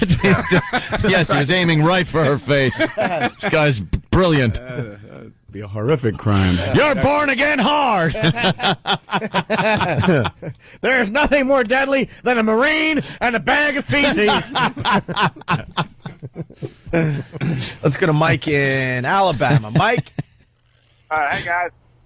Great show. Thank you. Hey, we used to, going kind of toward the direction Jimmy was going, we used to take dog caca and smear it up underneath people's door handles on their car. Wow. Oh, is that an awful thing to do? I'm just stunned by the word caca.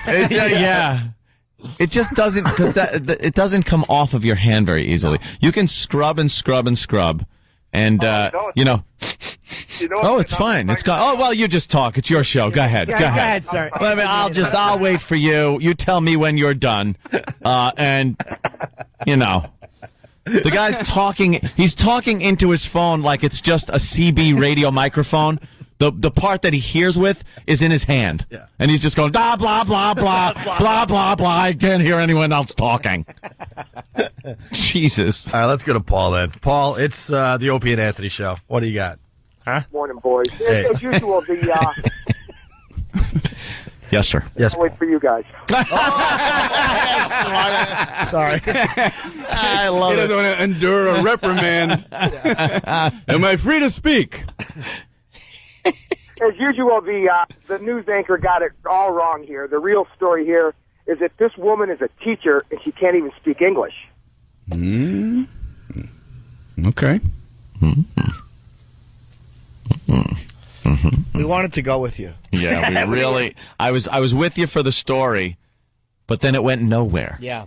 But yeah, she had a tough time speaking the English. Punching out. So I heard that too, Paul. But that right. that damn under the door handle is fantastic. That is so bad. You probably think at first, how did this? Oh yeah, someone put it here. Yeah. How did a dog get his? But then, Major Nelson, a dog. But then how? But I saw and then there was. He's always so confused, Dr. Bellows.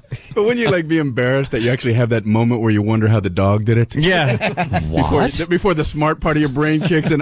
Wait a second. Young This was a pranksters. gag by a prankster. It was trickery. What? How many people have napkined off their hand and then angrily immediately driven to a car wash with their windows rolled up and the car stunk inside? You can't have your car. I'd explain to the guys, could you get under the door? Yeah, could you do under the door handle, please? Yeah. Why? Why? Just do it. Just clean under the door handle. Leave me alone. Chris. It never probably goes away under there because the rain doesn't hit under the handle. Of course not, Jimmy. That's why it's so evil. That's why it's brilliant. That's fantastic. Chris in Texas has a good one. Chris. Where do you get your ideas? Well, I was thinking, how could I smear dog dew? Where the person won't even know they're touching it. What's your process? Yeah, well, I've got the dog poop. And I find a car with the door. You can't use the old style ones with the push button. You need the lift handles. Push button's good too, though. If you want to go push button, because they don't just push the button and it pops open. You got to push the button and then your four fingers loop in. Oh, wow. I didn't even think of that. So as you pull back, you're getting four right in the crease of your fingers. It's right brilliant. in the nape, or the nate. Yes, right in the nape of your fingers. We got to go one from Chris in Texas. Chris. All right, I got to make this really quick. We used to do what was called the poop purse. Now, what you do is you take an old purse that nobody's using anymore, you fill it up with various feci. Feci. Various. I like the fact that it's various.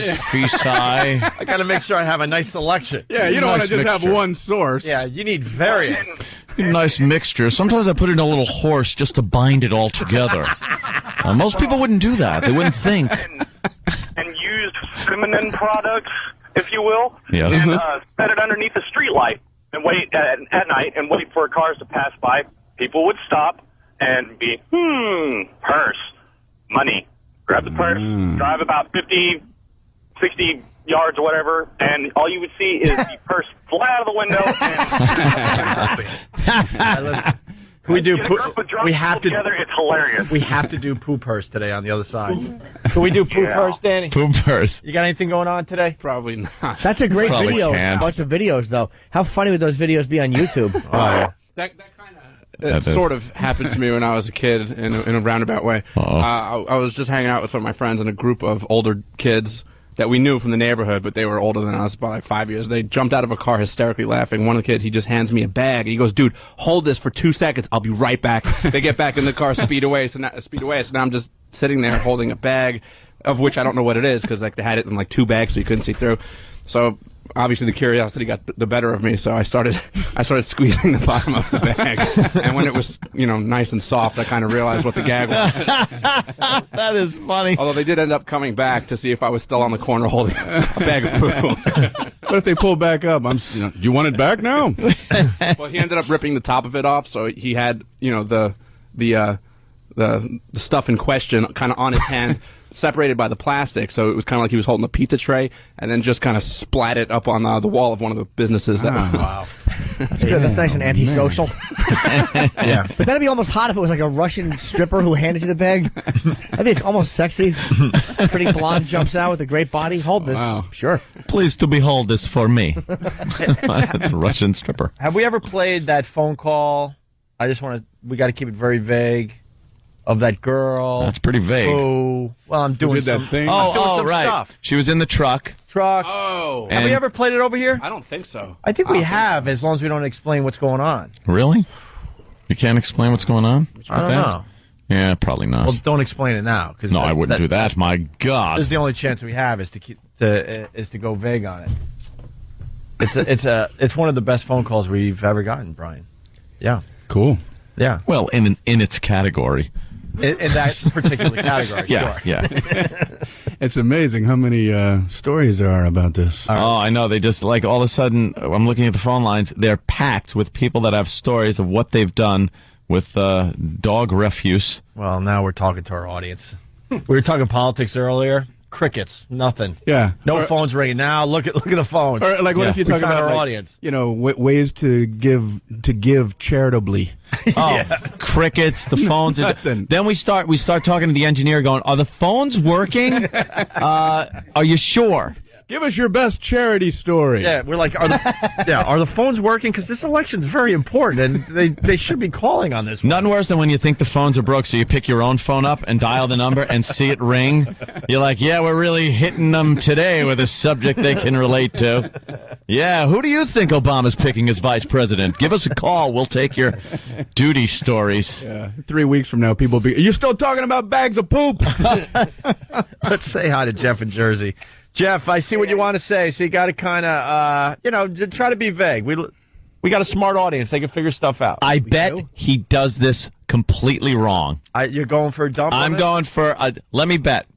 I bet he does this, so it's got to be dumped. I bet this gets dumped. I have faith in him. All right, $5 that it gets dumped. I don't have that much faith in him. All right, Jeff, please tell your story. I'll bet $1. All right, $1 bet. Thank you for the confidence. What we used to do is, nice and late at night, we would go out and drink a lot of Snapples, and then when we were done with the Snapples and the bottles are empty, we would go number 1 and number 2 in them, and then go to people's homes and launch them through a window onto the second floor.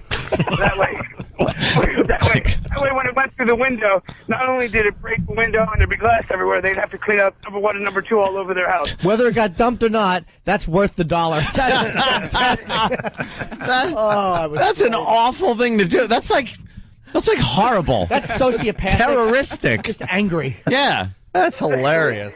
Wow. It's another good thing to do. If you go to the supermarket and you get bologna, like in those little packets, if you go over to people with really nice, expensive cars in the middle of the night, like, say, midnight, and you stick them to the car in about 5 or 6 different places, by morning, it falls off, and the starch or whatever it is that's in the bologna takes off the paint with it. So you've got a nice polka dot Mercedes. That's great. What do you do to small animals and children who are lost? Yeah. I like the way he said it was another good thing to do. Yeah, I like the first one. Yeah. I think bad is the right terminology. You know what else is great? You take a Snapple bottle full of gasoline and a rag. You light it and throw it through someone's window. Usually someone of an ethnic background that isn't part of our neighborhood. What? Yeah. You take a wheelchair, you look for a dock. All right, Jeff, thank you. No problem. Very good. We're going to take one more, and you know what? After the break, I think we continue with this subject because the phones are lit. Got John in New York. John. Hey, guys. One of the fine things we used to do with dog feces was we would go to the local gym and smear dog poop all over the seats that would chain to the bicycles that would chain to the bike rack.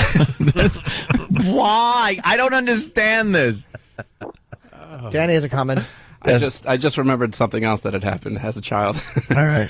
Me and my friends were hanging out on a golf course with some beers. So of course, the only logical thing to do on a golf course was to have someone do their business into one of the holes. So the cups. So the next morning, when somebody would, Wow. they'd go to reach in. Oh God! Hey, I got a hole in one. Yeah. Oh, it takes away from the joy of that moment really quickly. Did you see that shot? Oh, son of a best shot of my life. You want to keep the ball and put it up on your mantle? You got to throw it away. Throw it in the woods. All right, we got to take a break. Brian Regan, BrianRegan.com. That's the easiest way. You got a Letterman Perfect. thing happening, but the Comedy Central, we should get out there. August 29th is Letterman, and then September 6th, Saturday at 10 o'clock is the Comedy Central special. And then the DVD comes out September 9th. Brian Regan, everyone. Thank you, guys. It's Opie and Anthony. I was going to ignore it, but we should bring it up on the show. Brian Regan just left here in a fit of rage. Something pissed him off. What? He said, I'm out of here. He threw his coffee. And that's that.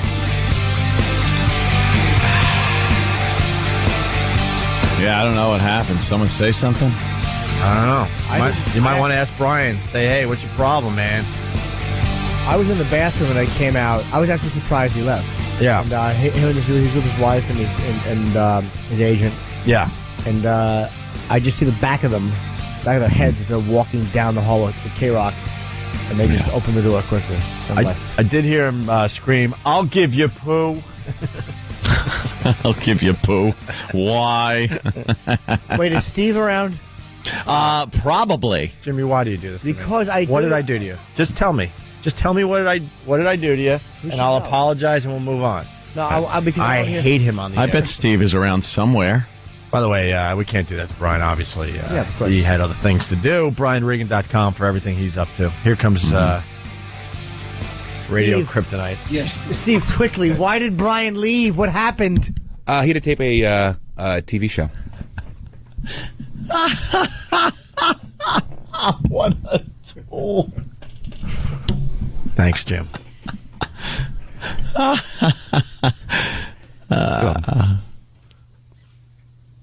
Wow.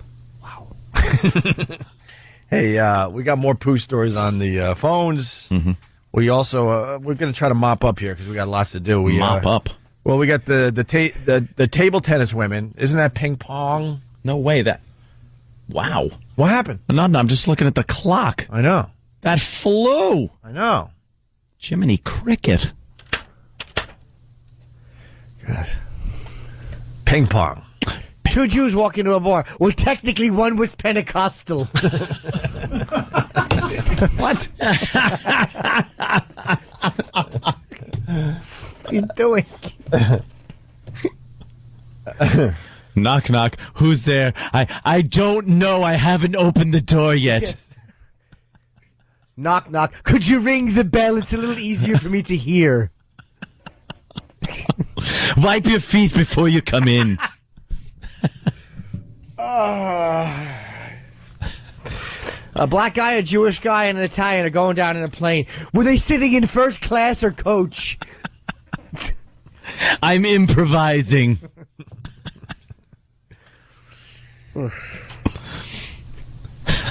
Steve from Bayshore. Why'd the chicken cross the road? I'm not sure. Perhaps he had something to do.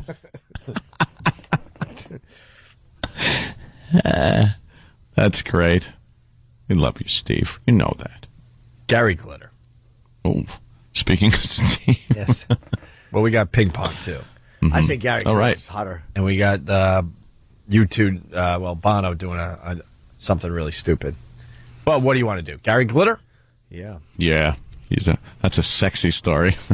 This Gary Glitter should just not be able to live at this point. They should, when they catch guys like that, they know you did it. They should just put a gun in your mouth and blow the back of your head out. Yeah, because this guy is there's no fixing his problem. Scumbag. He's a predator, and that's it. He'll always be one, and this proves it. He's famous for saying "Hey" every 30 seconds in a song. Yeah, that is played at every sports arena. And he spent a lot of time in jail for having sex with underage girls, right? In Vietnam, He finally got out, and somehow he ended up in the airport in Thailand. And Wow, Thailand. And he refuses to go back to London. Thailand. What happens in Thailand? You think? You have to take a connecting flight from Vietnam to Thailand. That's just, wow. Thailand. Oh, that's right. You have sex with children in Thailand. What is it, Pedo Airline? Yeah. God. All the meals are kids' meals. Yeah. The movie's The Bad News Bears all the time. That's all they play. He wants to go from he just can't get enough of that. That's what he wants to do when he's out of jail. Go to Thailand because he knows he probably knows places in Thailand where you can go and have sex with kids where he knows he won't get caught, like really dark, under seedy places, and he probably knows where they are. And he's just the guy should just die. How is he affording all this off one dumb song? Yeah. So he ended up in Thailand. He faked illness so they don't fly him back to London. And if he goes back to London, what? They're going to try to charge him with some stuff, I'm thinking? Either that or they may take his passport away so he can no longer travel. To these countries. How can they do that in London, though, if he didn't do anything in London? Well, if you're convicted of a crime, I don't know the exact ruling on their system, but, if you lose your rights... You lose your rights here if you're convicted of a felony in certain areas, and you're not allowed to move about as easily. What is that thing they have over there where you can be... I'm not sure if this is the exact term, but it's something like held at the discrimination of the Queen. The Queen, yeah. Or at the something of the Queen, where... Like here, they can't just hold you. Yeah, they can't just put you in jail here and kind of hold you with no charges filed or anything. But there... They could put you in jail and just kind of hold you there as long as they want, as long as the Queen says, keep him in there. Like Guantanamo, kind of. Yeah, yeah. You just put him there and suspect. They have that kind of thing. Wow. So they could just kind of throw you in jail. Well, the thing with him is he's being forced out of Vietnam, as he should be. Why are they flying him back to London? Why doesn't he fly somewhere else? I'm guessing no place will take him. But why a London flight? Maybe it's like that floating garbage scow that was going around New York City years ago. No one wants him. Yeah. Hyman Roth. Hyman Roth. I'm a pedophile in search of children. I'm here in Thailand. If I wake up and I see gummy bears, I'll know I have a partner. What a filth bag. Just trying to go somewhere else to molest kids. Well, me and your father would molest children in Thailand. Your father supplied the bubble gum for the children. The story's kind of confusing because it says glitter in limbo as Thailand refuses him entry. So Thailand declared British former glam rocker Gary Glitter's persona non grata Wednesday and threatened to deport him back to Vietnam. But that would be a good thing for him, wouldn't it? No, it's Vietnam. Oh, there's obviously a problem with him being in Vietnam. So they're going to watch him pretty closely in Vietnam. They might not let him back into Vietnam. Maybe Vietnam is saying you have to leave the country or going back to jail. I mean, there's obviously a reason where he would hang out in Nam and not feel forced to go to He looks like Britain. a creep, man. These pictures of him. 64-year-old was due to have boarded an overnight flight to London from Bangkok, but was still wandering the airport transit lounge more than 16 hours after flying in from Vietnam. He initially complained of chest pains, refusing to board the Thai Airways plane to the British capital, but it was unclear what would happen next. A doctor examined him in the transit lounge and said Glitter was suffering from a minor inflammation in his chest, declaring him fit to travel. Yep. Thailand's immigration chief said Glitter refused to board the next flight to London, but had been declared persona non grata and would not be allowed to enter Thailand. So he has to just stay at the airport. How about just get on the plane or we're going to break your legs? Right. Yeah. How about we stop being nice to people who have just gotten out of jail for having sex with children? Thailand should really... Why don't we send him to Singapore and have him mule a little heroin? That'd be nice. The terms of Glitter's sentence called for his deportation upon his release from jail, and it appeared unlikely Vietnam would allow him to return. He could be returned to his homeland since we do not want him here, said Thailand's commander, blah, blah, blah. Thailand kicks you out. That we were talking about how bad you have to be, that Thailand goes, we don't want you here. There are businessmen doing a conga line over there to have sex with young boys, and they don't seem to do anything about it. Did you read the quote from the Thai Lieutenant General? He poses a danger to a peaceful and orderly society and offends Thai morals. Ooh, wow, he is bad. Wow, wow, wow. Speaking of that, look at Miss Teen USA. Is that who she is? Stevie Perry. Steve Perry's her name? What the hell is that? There's a little eye at the end. So Okay. A tiny little eye. She doesn't look like a teen. She's pretty, man. Yes. Yes. Let's say hi to Corey in New Hampshire. Corey. Hey, how's it going, guys? I don't know how I'm going to follow up that Gary Glitter story. Yeah. But we used to rub S into people's screen doors and watch them wash it out because it was either sprayed it up against their door or sprayed it out into the yard, and they were never able to clean it up. It took forever. Acid? No, not acid. We're back to the we're back to those stories. Oh. In the screen door. Yeah, we'd just be picking it up in a bag and we'd just rub it all over their screen door. That's pretty funny. All right, yeah, that's a rough one to get out. Like a cheese grater. Yeah. Daniel, Alabama. Morning, boys. Hey. Hi. All right, I got a good story for you. When I was in junior high and in band, we had a little kid in band that I really just disliked.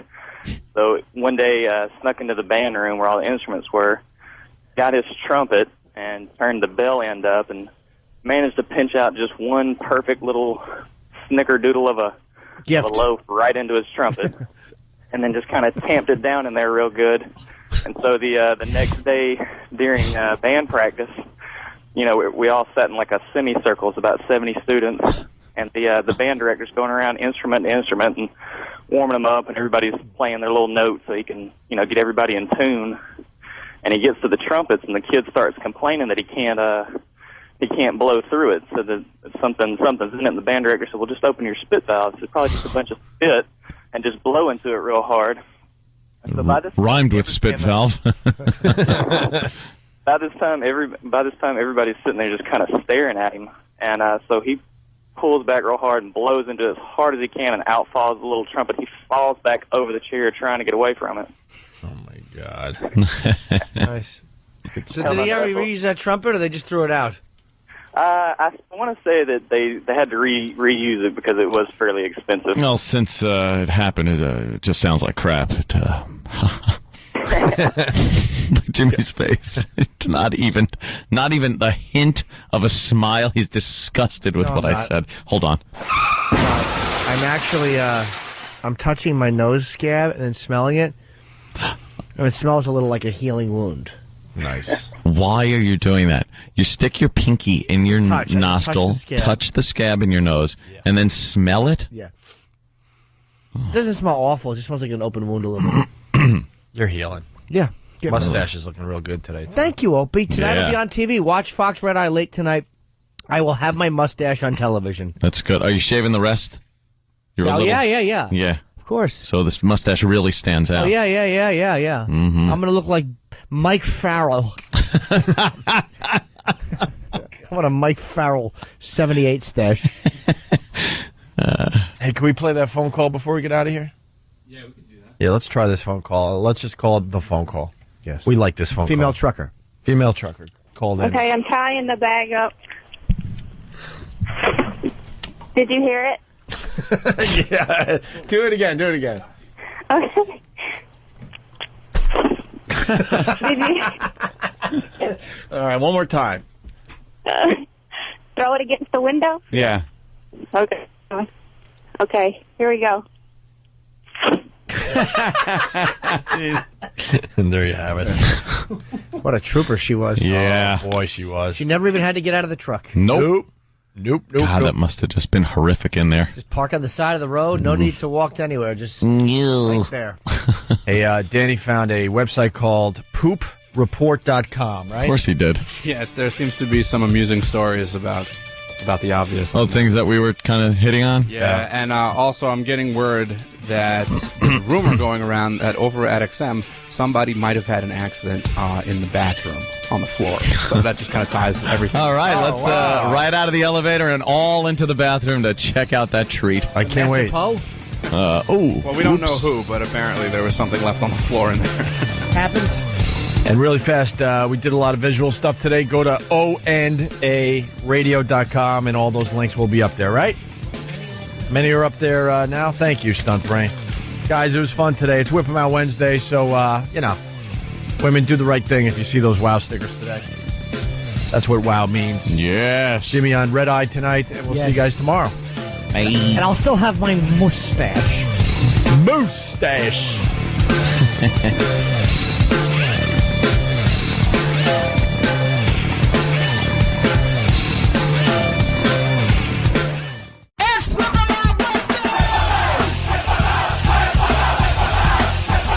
Wednesday. Oh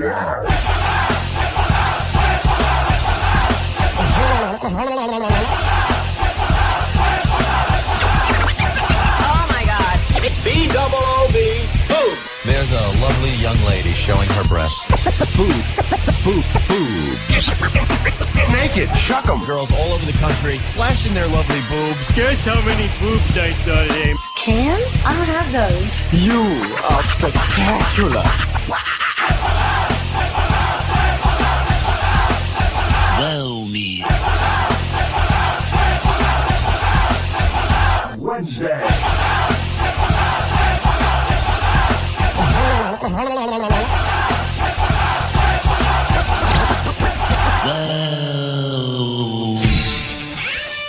Here we are at XM's satellite radio, Sirius XM radio, right? Yeah, that's what they call it now. Sirius XM satellite radio. Radio, because Sirius took over XM. I thought it was a merger. Well, that's what they'd like to tell people, just so people feel good about themselves. But yeah, it was a hostile takeover. Hostile.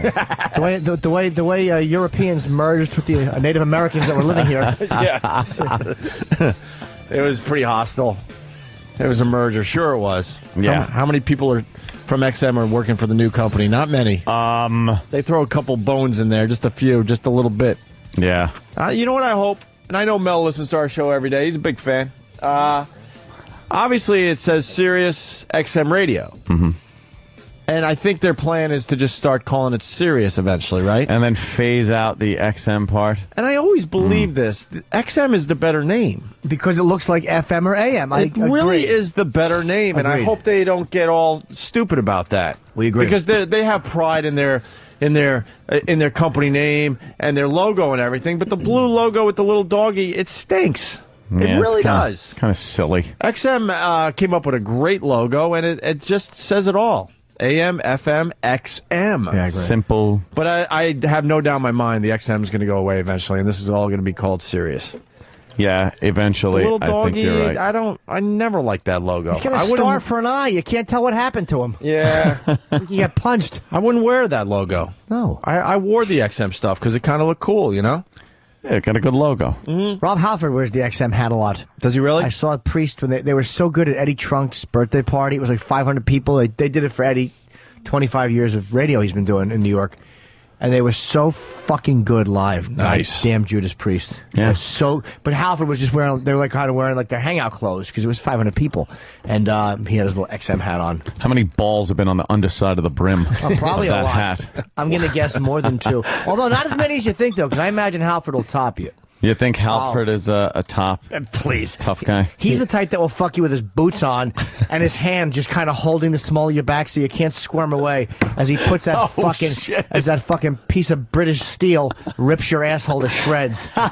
And he turns your electric eye into a bleeding brown one. He rocks your ass, right? Yeah, I'm sure he does. Yeah. He just rocks it. Huh? I bet you he fucks angry. Like, you probably try to talk to him and he probably just goes, Quiet. Shut up. They were so fucking good live. Yeah? Judas Priest. I don't think I've ever seen Judas Priest I live. hadn't, dude. And I went and saw them again at when I saw Motorhead and Heaven and Hell and them, and they were just fucking tremendous. His full show, when they were all dressed. And it's like the beard is creepy, but it actually kind of works with the long leather trenches and stuff that he's wearing. The stage show is great. What do you mean? Yeah. He's got a beard? Yeah, the little goatee. Yeah, he's got a goatee thing. Yeah, He's sure. had that for a while now. Hey, The jizz catcher. speaking of music, I want to maybe turn people onto something that maybe they don't know about today. I like to do this from time to time. I have a bad wing, and I'm getting physical therapy and doing a lot of working out. And I ran into the Knicks ex-trainer. Mm-hmm.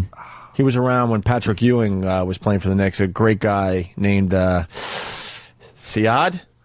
Is that how you say that name? Ooh. Or is Saeed. it Saeed? Saeed. Saeed, maybe? Well, if you watched Lost. Saeed, okay. You know Saeed. I don't watch Lost, I'm sorry. So Enough with good. your dumb scab, please. I can't help it.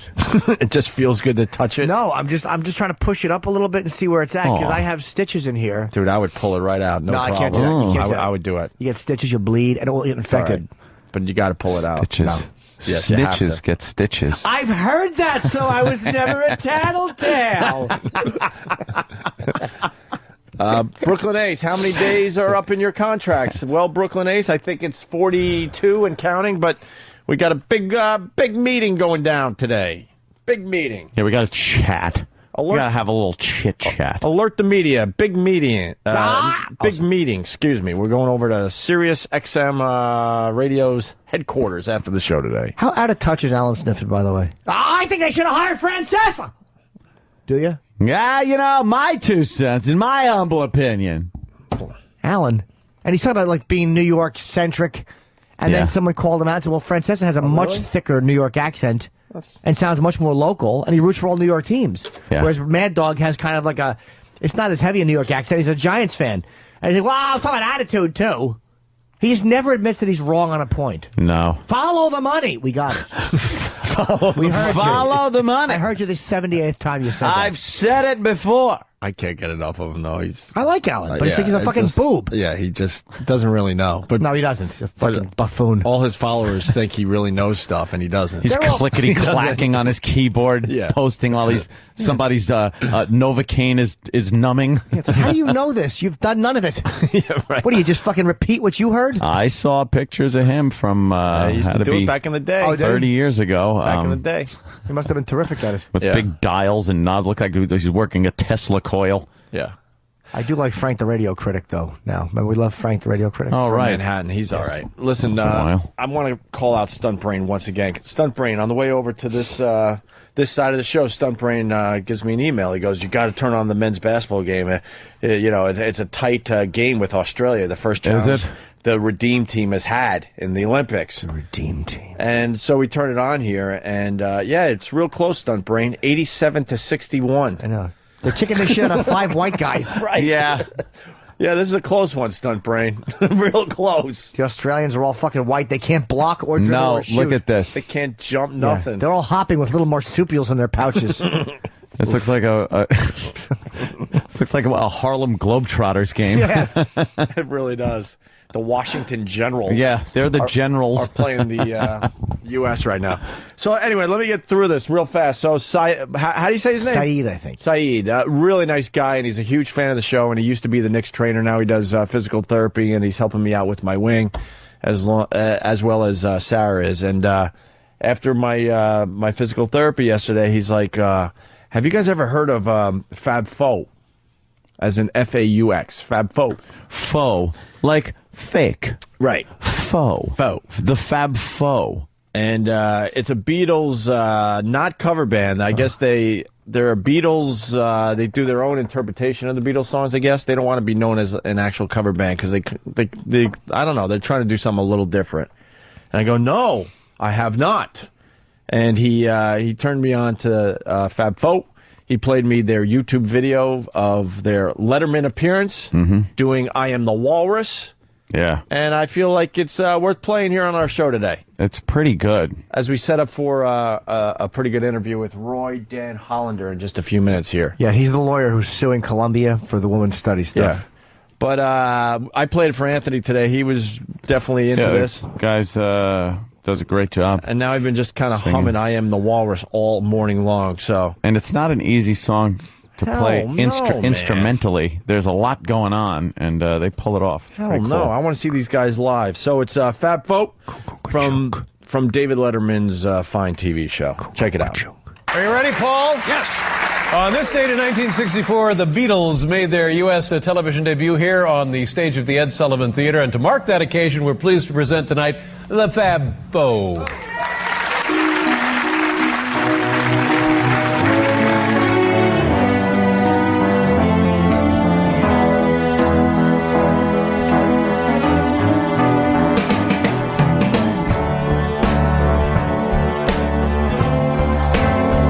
I am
If the sun don't come to get a tan from standing in the English rain.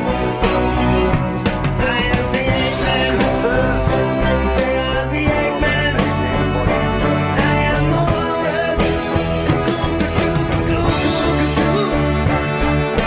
Expert, choking smokers. Don't you think the Joker laughs at you? See how they smile like pigs in a sty. See how they sigh. I'm crying. Still in a pilcher. Climbing on the Eiffel Tower. Elementary penguins singing Hare Krishna, man. You should have seen the kicking egg around the pole. I am the Eggman. They are the Eggman. I am the walrus.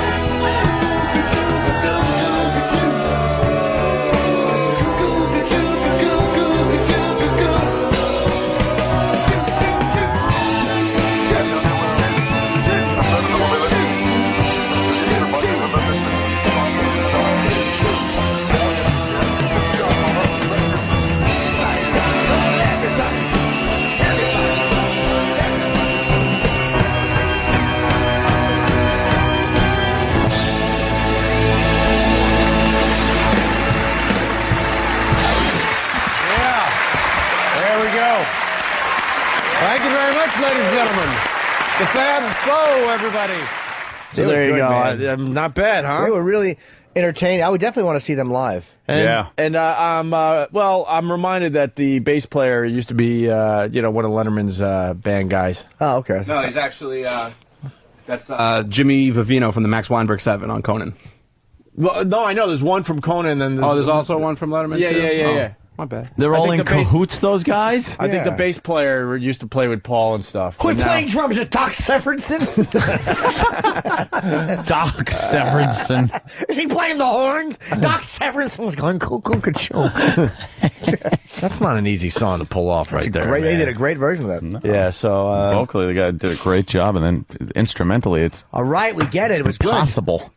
John, You know, you're right. Why am I crowing over this song? Why not? I know. Fuck 'em. Who are you, Brian Epstein? They're Fab Foe a little Yeah, different. well, sure. John in D.C., how are you, buddy? Opie, what's up, bud? Hey. Hey, about a year or so ago, there's a movie that came out called Across the Universe. And I have that. Hold on, can I stop you for a second, John? Yeah. I see that on demand, that same fucking commercial over and over again, and is it a good movie?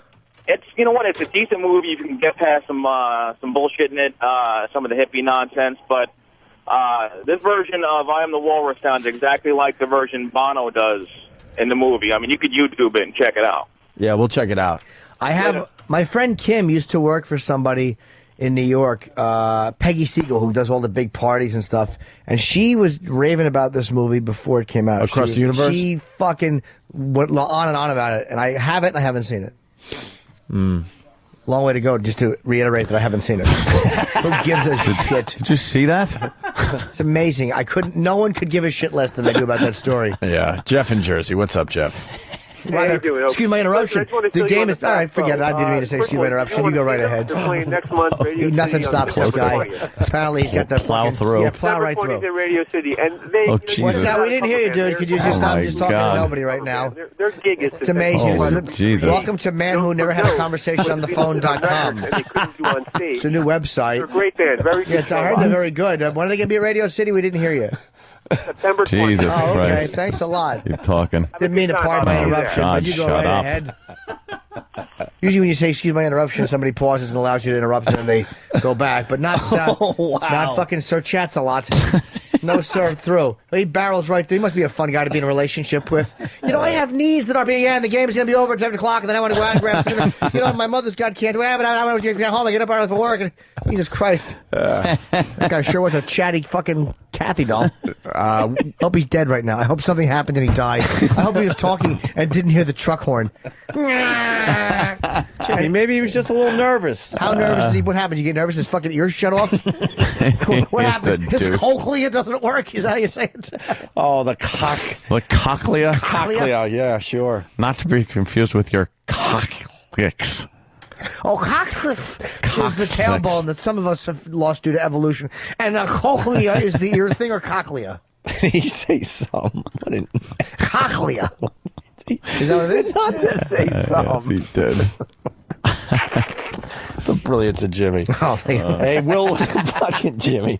Thank you, Mike, from FMQB.com. Yes, it's Will Lee from Letterman's band there. Okay. Or Paul's band, whatever, that plays on Letterman, and now he's doing the Beatles thing. And, Apparently Mike has a little Google function, too. Oh, how bad was Stunt Brain without his laptop? He was like fucking... He was almost as smart as E-Rock. Wow. He made fucking E-Rock look like fucking... Put smart guy in here. Yeah. All right, we got Roy, Den, Hollander. Oh, good. I want to talk to this guy. Yeah, Jimmy turned us on to what Roy's all about. Roy, welcome to the Opie and Anthony show, my friend.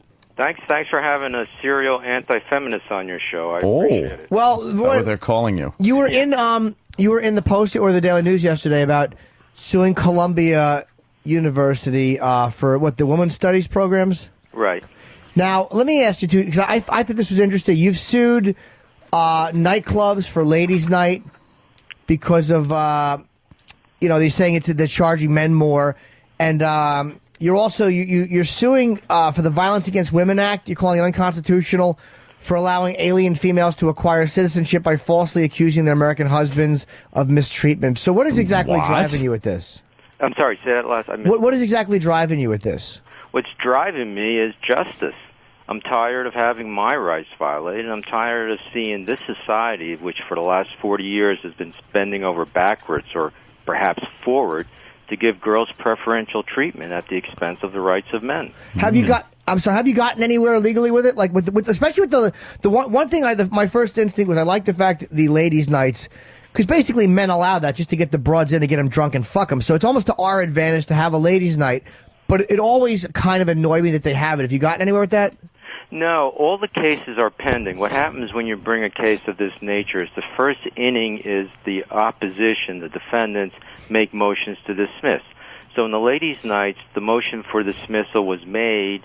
I filed my papers, and there's been no decision on that. Okay. In the Violence Against Women's Act, I am presently putting together my papers to oppose the government's dismissal motion. So there's obviously no decision on that yet. And on this women's studies program, it just started. Well, Roy, I'd like to go back to ladies' night. Okay. Think of the amount of money that is transferred from the pockets of guys to the pocketbooks of girls over all that time, and then you determine the present value of that.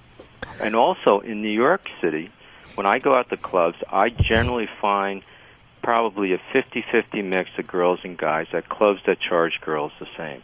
But at ladies' nights, there's usually more guys. Okay, and let me ask you too about before we get to the Columbia thing, which I think I agree with you on. The Violence Against Women Act. I mean, look, there is obviously. Are you saying that the idea is unconstitutional because it says women in it? Because I almost don't mind this one. Because let's be honest, I mean, common sense dictates that in domestic violence cases, it's almost always a guy hurting a woman. I mean, what is your Who mouths off? Well, I'm not saying the bit she wasn't lippy. That's really untrue. I mean, I can't. There's some studies that were done by the Department of Justice, and there's an organization called Radar, which have a lot of papers on that. And what it comes down to, domestic violence is just about equally between the girl and the guy. However, the girl, in 70% of the time, uses a weapon, as opposed to a guy might use a weapon in 20% of the time. What does the case say of how many? What kind of statistics do you have on how many women were killed by the violence of a spouse or an ex-spouse, or how many men were killed by the violence of an ex-spouse? I think you can define that it's much more in one direction. In that, and when you're talking about, and that's what I was going to get into, when you're talking about the injuries that result. More girls are injured by a guy, husband or boyfriend, accosting them, than vice versa. But I think it's not as much as you may think. I think it may be, say, 60-40. So 60% of the girls are seriously injured, and 40% of the guys are seriously injured. So if you look at some of the studies, you'll see it's different than the common sense impression.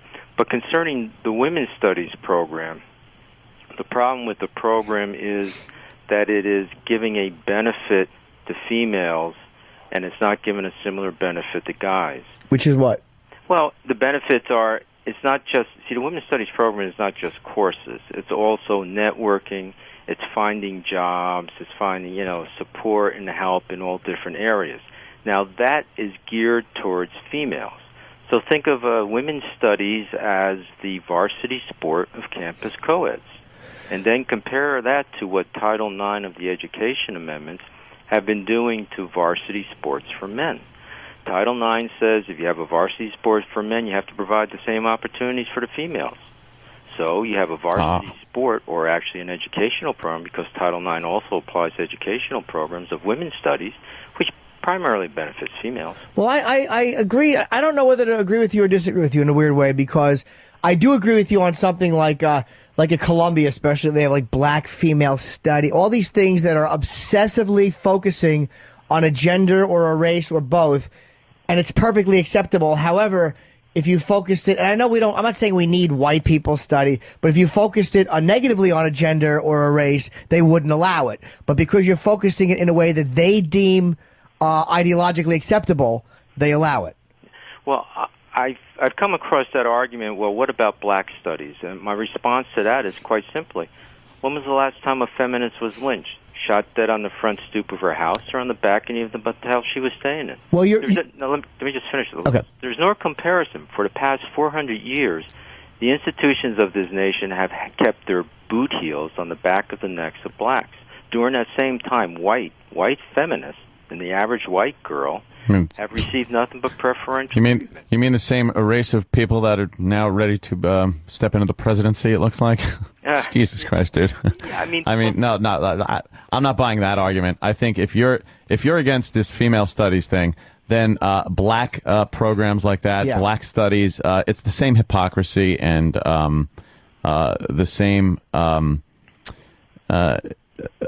discrimination as these women's programs. You're giving preferential treatment based on nothing but race. Yep. And why should people that are not getting that benefit have to make up for this 400 years of a boot heel, like you say, being on the neck when we never did anything? You're talking about ancient history. And don't forget, women were not violently kept down the way, but women, in fairness, their rights were not equal to that of men for hundreds of years. Maybe it wasn't 400 years, and they didn't face the lynching and the violence, but it was 300 years, and they were certainly not given the same rights or the same treatment under the law or the same pay. You're right. They didn't have a right to be drafted and sent to Vietnam. 52,000 American men died, eight females. They didn't have the right to go in and work in those sweatshops for the robber barons during the 1800s.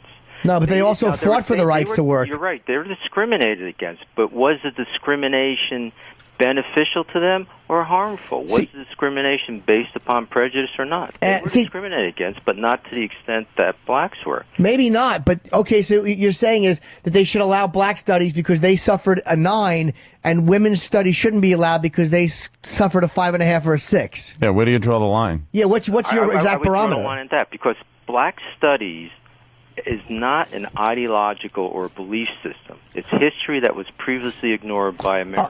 It's agenda. It's so agenda-driven. It's very agenda-driven. Come on, man. You can't deny that certain types of colleges that have racially oriented courses are not agenda. They call them history revisionists. I mean, sometimes it's right to revise the history, and other times it's just putting a negative slant on what was already said.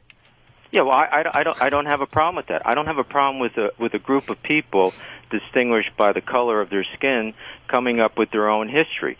That's not what I have a problem with. You never hear coming out of black studies lunatic syndromes that the females use to murder the unborn, murder newborn, murder their husbands, murder their boyfriends, murder their children, and get away with it or receive minimal punishment. You never hear that coming from a black studies. Someone saying, really, like the fact that William Kunstler, black, I should get away with this murder. Really, like the fact that William Kunstler tried to use black rage as a defense for Colin Ferguson. William Kunstler was the one aberration, which always happens. And there's the rule. Black Studies programs have been under a lot of scrutiny and gotten a lot of criticism because a lot of their speakers, their guest speakers, some of the professors have come out with just some outlandishly, horribly racist remarks.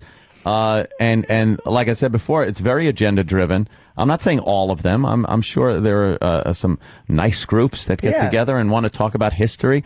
But to say that it's different than the women's studies and any less or any more inappropriate or dated, is kind of silly. Your constitutional rights. What's that? Actually, it's not appropriate or inappropriate. It's violating your constitution. However you want to phrase it, whatever semantics you want to use. Okay, fine. Semantics. That's what the lawsuit's based on. Well, I disagree with your take on that. I think women's studies programs are fundamentally different, and they. Okay, so you think it's based on gender bad, based on race good? No. Well, first of all, I don't use the term race because there is no such thing as race. Yeah, of course You're there really is. talking about is a differentiation in color of skins. There hasn't been another. No, you don't think semantics. You don't semantics. think you obviously. Wait a minute. You don't think there are cultural differences between different people of different like I'll use the word races that are based on things other than just skin color? Like you don't think that yes, sir. Go ahead. The fundamental distinction that is made is based upon color, but people use the term race, and scientifically and genetically speaking, race is a term that doesn't exist. It's non-existent. But you understand the common use that the word has when we're discussing it. So to play a game of semantics, you go, well, technically, guys, I mean, come on. We all know what we're talking about when we say race. We all know you talk about black people or white people. You understand that. When you're talking about black and white, you're talking about color, that's fine. But I just want to add in a little quote from George Orwell. Mm-hmm.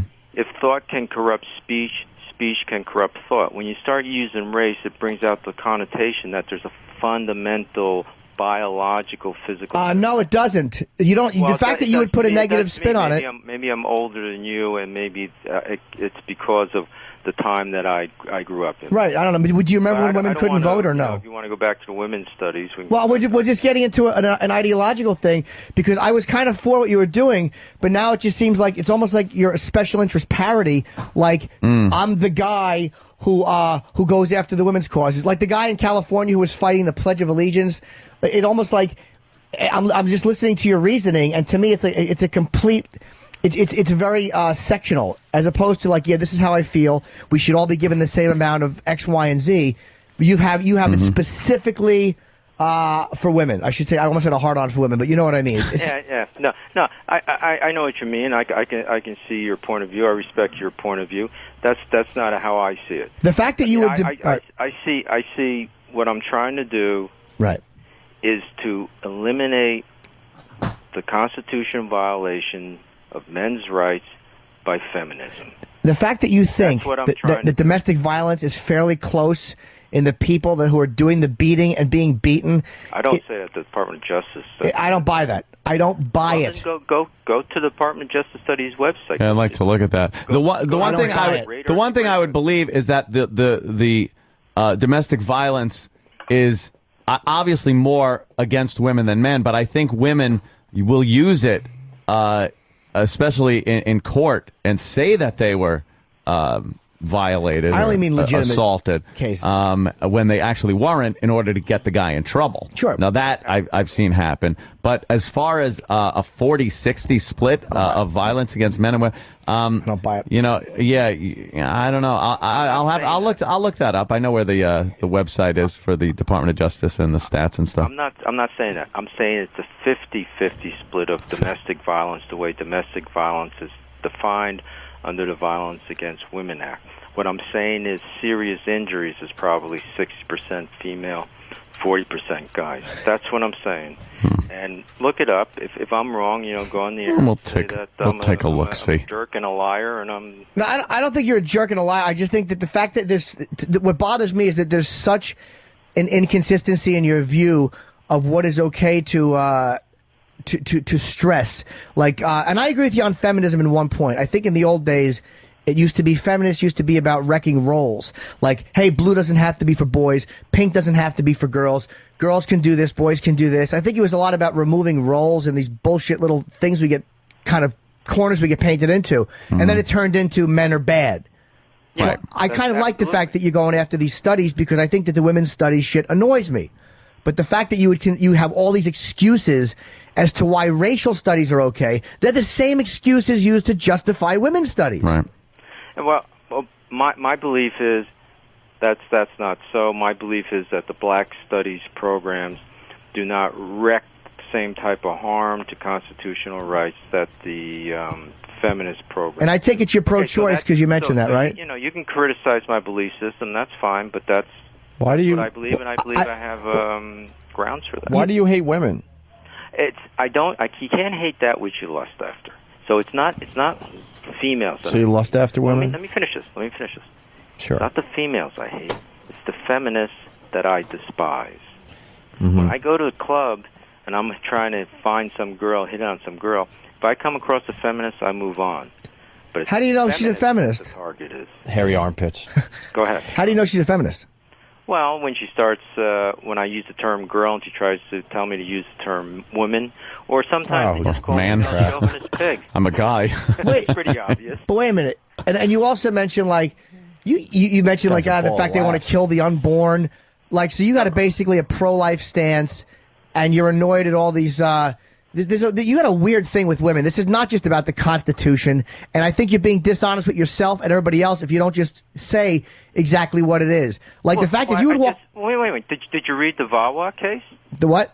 Well, I have a website that has a Violence Against Women Act case. I have 3 lawsuits, okay? Mm-hmm. There's a Ladies' Night lawsuit, there's a lawsuit against the Violence Against Women Act, and there's this lawsuit against women's studies.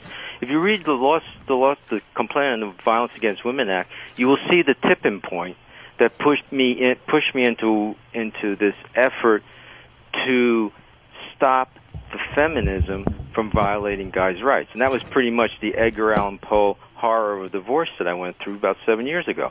So that's the tipping point if you're looking for the immediate motivation. Okay, now I see where his motivation came from. Ever since it started many years ago, because I knew it was just another special interest group trying to get what they don't deserve. Hey, Roy, it seems like it's a waste of time to go after the clubs and all. Why don't you go after, like, lawyers that are defending women in divorce cases? Because that seems to be way out of whack and way there's no balance there whatsoever. That's a problem. The guy gets screwed almost every single time in a divorce case. That seems like it would do more good than going after club owners because they have a ladies' night. I mean, you're right about that. I mean, a lot of these lawyers, they'll tell the lady what they should say, basically what the lie. The lawyer sits there and it says, well, if you say this, you'll get this. If you say that, you won't get that, and that's what they do. Well, why don't you just try to change the system? There's no way I can sue those guys because I have to be, whether I bring the action myself or I bring a class action, I have to be injured. Now, that's an interesting point. May be able to do a class action, but it would be against... that's interesting. Maybe that can be done. A bunch of guys who have been screwed over by their wives' lawyers. There you go. And bring actually a mass tort against them. I like that. Did your ex punch you in the face? Let me think about that. That's a good idea. I never thought about that. Did your ex punch you in the face? Because something's going on here. I'm sorry. Can you say that again? And I'm being serious. Did you have some violence at home? Did your ex-wife punch you or something? Well, she came at me with a knife twice, but I know martial arts, so that was no problem. No, you see, it wasn't the experience with my ex-wife. Okay. It was the experience that I went through when I was in a divorce court. I had a judge laugh at me in the divorce court. My ex-wife is a member of the Russian mafia. She's a Russian mafia prostitute. Okay? Now, she had a couple of her goons threatening me. Really? I went to the FBI with the tape recording. The FBI calls me up and say, well, we found out who the guy was. I said, who is the guy? And they say, we can't tell you. We don't want to violate the guy's privacy. And then the FBI tells me, don't open your door to anybody you don't know, and be careful when you go out in public. The FBI told me this. So let me ask you... sounds like good advice. It's the treatment that I receive from the courts, right, FBI, police, and immigration and naturalization. But Roy, they were protecting a guy. Type of lawsuits. When that privacy thing was protecting his right, not her. Yeah, that's right. It was protecting his rights. The guy that's threatening me is protecting his rights. Can I ask you how you ended up with a Russian prostitute mobster? Sure. I was working as an acting manager for Kroll Associates in Moscow, and Kroll Associates is pretty much a private detective agency. Mm-hmm. And I came home one evening when I first got into town, and there was an apartment party in my building, so I crashed the party, and that's where I met her. Oh, jeez. But the problem is, it turned out it wasn't just an apartment party. It was the office of a modeling call girl prostitution ring. I mean, in Russia, Lucky you moving in right next door. Huh? Wow, wow, wow. Wow, wow. Very nice. Very nice. You're gonna like this part. Great success. When she was a teenager, Yeah. she was a mistress to a Chechen warlord. Really? Now, how did I find all this out? Because Kroll Associates uses guys in the KGB, well, actually, it's now the FSB and military intelligence to find out information. So after things started going nuts, I asked some guys I knew in Russian military intelligence to check her out, and that's what I find out. Wow. So, Roy, is the Violence Against Women Act the unconstitutional thing you're going? Is it simply because it allows alien women to acquire citizenship by falsely accusing their husbands or ex-husbands of mistreatment? Is that the part of it you're going after? That's the part of it, but that's not exactly correct. The problem is that when the girl accuses her husband of mistreating her, right away the government makes everything secret from the husband. Okay. If the husband provides any evidence, the government will discard the evidence. It doesn't matter where the evidence comes from, say, the next president of the United States. If it goes through the hands of the husband, the government will discard it. And the government relies mainly upon a sworn affidavit of an alien who wants to become a permanent resident so she can become a citizen. So what does the actual, it's an unconstitutional Violence Against Women Act, what is the wording of it that you want changed? There are certain provisions which provide for what I just told you about. Everywhere it says woman, put in cunt.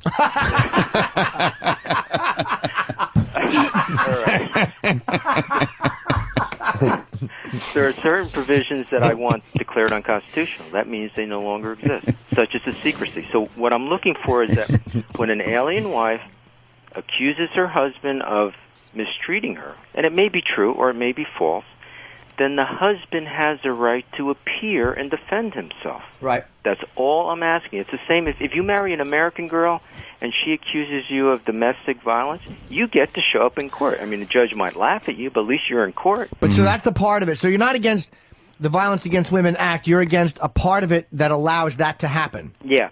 Okay, so it's important to ask because the knee-jerk reaction is to be, how could you be against Violence Against Women Act? But it's just that part which is perverted and misused to really fuck guys over and not allow them to hear the evidence. Right, and that's why the act was called Violence Against Women Act, so that people would get a knee-jerk reaction. All right, because that's got to be good. Yeah. I mean, it Who was would be created against by that, right? feminists. You got to understand, the feminists admit this, that they created that act, and they got it passed. And after it was passed, some of them even laughed at the legislatures for passing it. And they admit that. Well, the feminism, I think you're right about them, and I also think you go way too far with it, and you don't acknowledge the shitty history women have had, and you make it look like women can do anything and we can do nothing. And it's like, it's just, even though I think a lot of times you're right, like divorce cases, and there are many times where they're given the benefit of the doubt and it's annoying, and there are women's studies groups which are annoying, you're making it look like things have always been equal, and women have never had any trouble in the U.S., and I just think you're allowing your irritation at your ex-wife, or your probably justifiable hatred of this woman, to really fucking skewer your way of looking at things. That's just my opinion on why, because I'm listening to it, it almost sounds like a special interest parody, like I said before. Well, actually, I mean, besides definitely, I hate my ex-wife, but it's really the hatred that I experienced at the hands of the system, which I now refer to as the feminist establishment. But let me ask you a question. Sure. If I were to go out and, say, machine gun a bunch of feminists at a convention, and then I were to argue PMS, persecuted male syndrome, how far do you think I'd get? No, exactly where you deserve to get. Nowhere. And it's like, that's just exactly. silly. So when a girl kills, when some girl shotguns her husband in the back and gets 7 months, that doesn't just seem something wrong there. Yeah, just like it seems wrong for a lot. You're taking a thing. There's a real physical thing women have with PMS. Everyone knows they get cunty. And you're looking at times where the law has allowed some slick lawyer to pull that shit off, but that doesn't mean that it doesn't exist. I mean, it's just, that's a silly example you're giving. No, that's not a silly example. Of course it is. That happened. The girl shotgunned her husband and got 7 months. How often does that happen, though? No, it was premeditated murder. So the point is, let's take it back to one step. Okay. The feminists are always arguing for equality.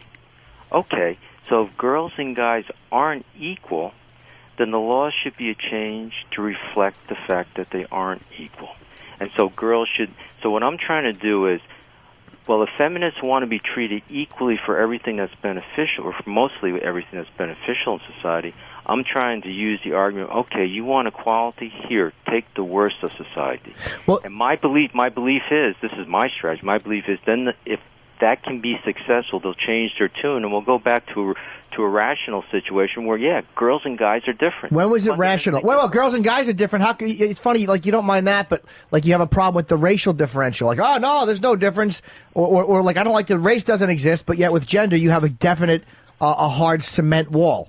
Well, scientifically speaking, race doesn't exist. I mean, I'm sorry. You know, you do your research, scientifically speaking. But socially, it does exist. But socially, scientifically doesn't exist. Socially, it does exist. You're talking about difference in skin color and maybe the difference in the part of town, socially, town or country that they. That's why I said socially. Basically, I don't think there is a fundamental. Again, that's what I don't feel I'm being discriminated against by anybody of a different color. Again, Roy, that's why I said socially. For the fifth time, I said socially. Okay. It does matter. Talking social. Okay. So I don't know. Do you feel that hip hop discriminates against you? No, but I do think that hip hop is allowed to get away with certain language and certain expressions that would get me as an artist in trouble. Wait a minute. Listen to some of the language you just used in your show. You used that word C-U-N-T. Cunt. Yes, we were all adults. Nobody's going to give you a hard time. I'm not talking about that. I'm not talking about uncensored talk, but I'm talking about like racial language. And come on, how do you not know that? I don't know. I mean I take a hip hop class. I don't. Well, how old a guy are you? I hang out with a lot of guys. Wait, you take a hip hop class? What do you mean? I take a hip hop class. What is that? Right. Well, it's a class that teaches you how to dance hip hop. I just go because there's like 30 or 40 girls in it. How old a guy are you? Well, I'm not going to tell you how old. Why? I'll answer any question you ask, but I will You go to not. a hip hop class because there's 30 women there? Yeah. What? There's like 30 or 40 girls there. But they're dude, not women, they're girls. You're going after all this, and they're in their 20s. You won't even say how old you are. That's the way a woman thinks. Well, you're a guy. Well, it's for the same reason. I mean, if I tell you guys how old I am and it gets out, then when I go hit on some pretty young girl at a nightclub, I can't exploit her infinite capacity to delude herself into thinking I'm younger. Give me a break. That's just I'm not silly. going to stab myself in the back that way. Why? You don't think that a lot of times women like an older, more successful guy? That's just phony. You're phony, dude. Yeah, but no, you're fucking phony. Is this guy for real? No, he's a phony. My middle age. You want to get pussy. You're mad that you're not getting pussy. No reason to get nasty. I'm not getting nasty. It's the truth. You take a hip hop class. You're probably 50 years old. Name calling. Stop with the name calling. You're fucking phony. I'm calling you a name. Now. Okay. This is my. I have to answer the phone, but this is my response to your accusation. Yes. Peru turns a blind eye to dueling. Exactly. And old white men should not take hip hop classes. That's my answer to you. Give me a call. Fucking do the hokey pokey for Pete's sake. Be who you are. Can you do that? Don't be mad that you're not fucking hip and relevant and women are ignoring you. How desperate are you for pussy that you got to go to a hip hop class? Dude, that's what I'm talking about. And look at Snatch. He'll fucking walk up to a girl and go, "Hi, girls," and then wonder why they want to be called women. Well, then start calling them women and learn how to get ass. Why should I censor my speech for a special interest group that doesn't have my interest at heart? Okay, then don't be mad when they don't fuck you. Doesn't have my interest at heart. Don't be mad when they say what they want me to say. Oh, but you'll lie about your age? You'll humiliate yourself by lying about your age? Be an androgyny. You want to be a slave to some fat slob over the hill feminazi you can't me? I don't try to fuck them. Or solve a quadratic, then you go. I don't try to fuck them, kiddo. You're the one who can't get laid. You've engaged in, then let's go down to Peru and have I don't try to fuck those women. Sir, we all fuck women in their 20s, okay? Yes. Yeah. Guys, I don't know how long you want to go on. I got a call from some other... Is it a feminazi? Tee-hee. No, it's some Irish. Roy, a lot of women calling and they say that you just hate women. I want to put... He doesn't get laid and that's his problem. I want to put Elizabeth on the line with Roy. Elizabeth from Westchester. Hey, how are you? Good.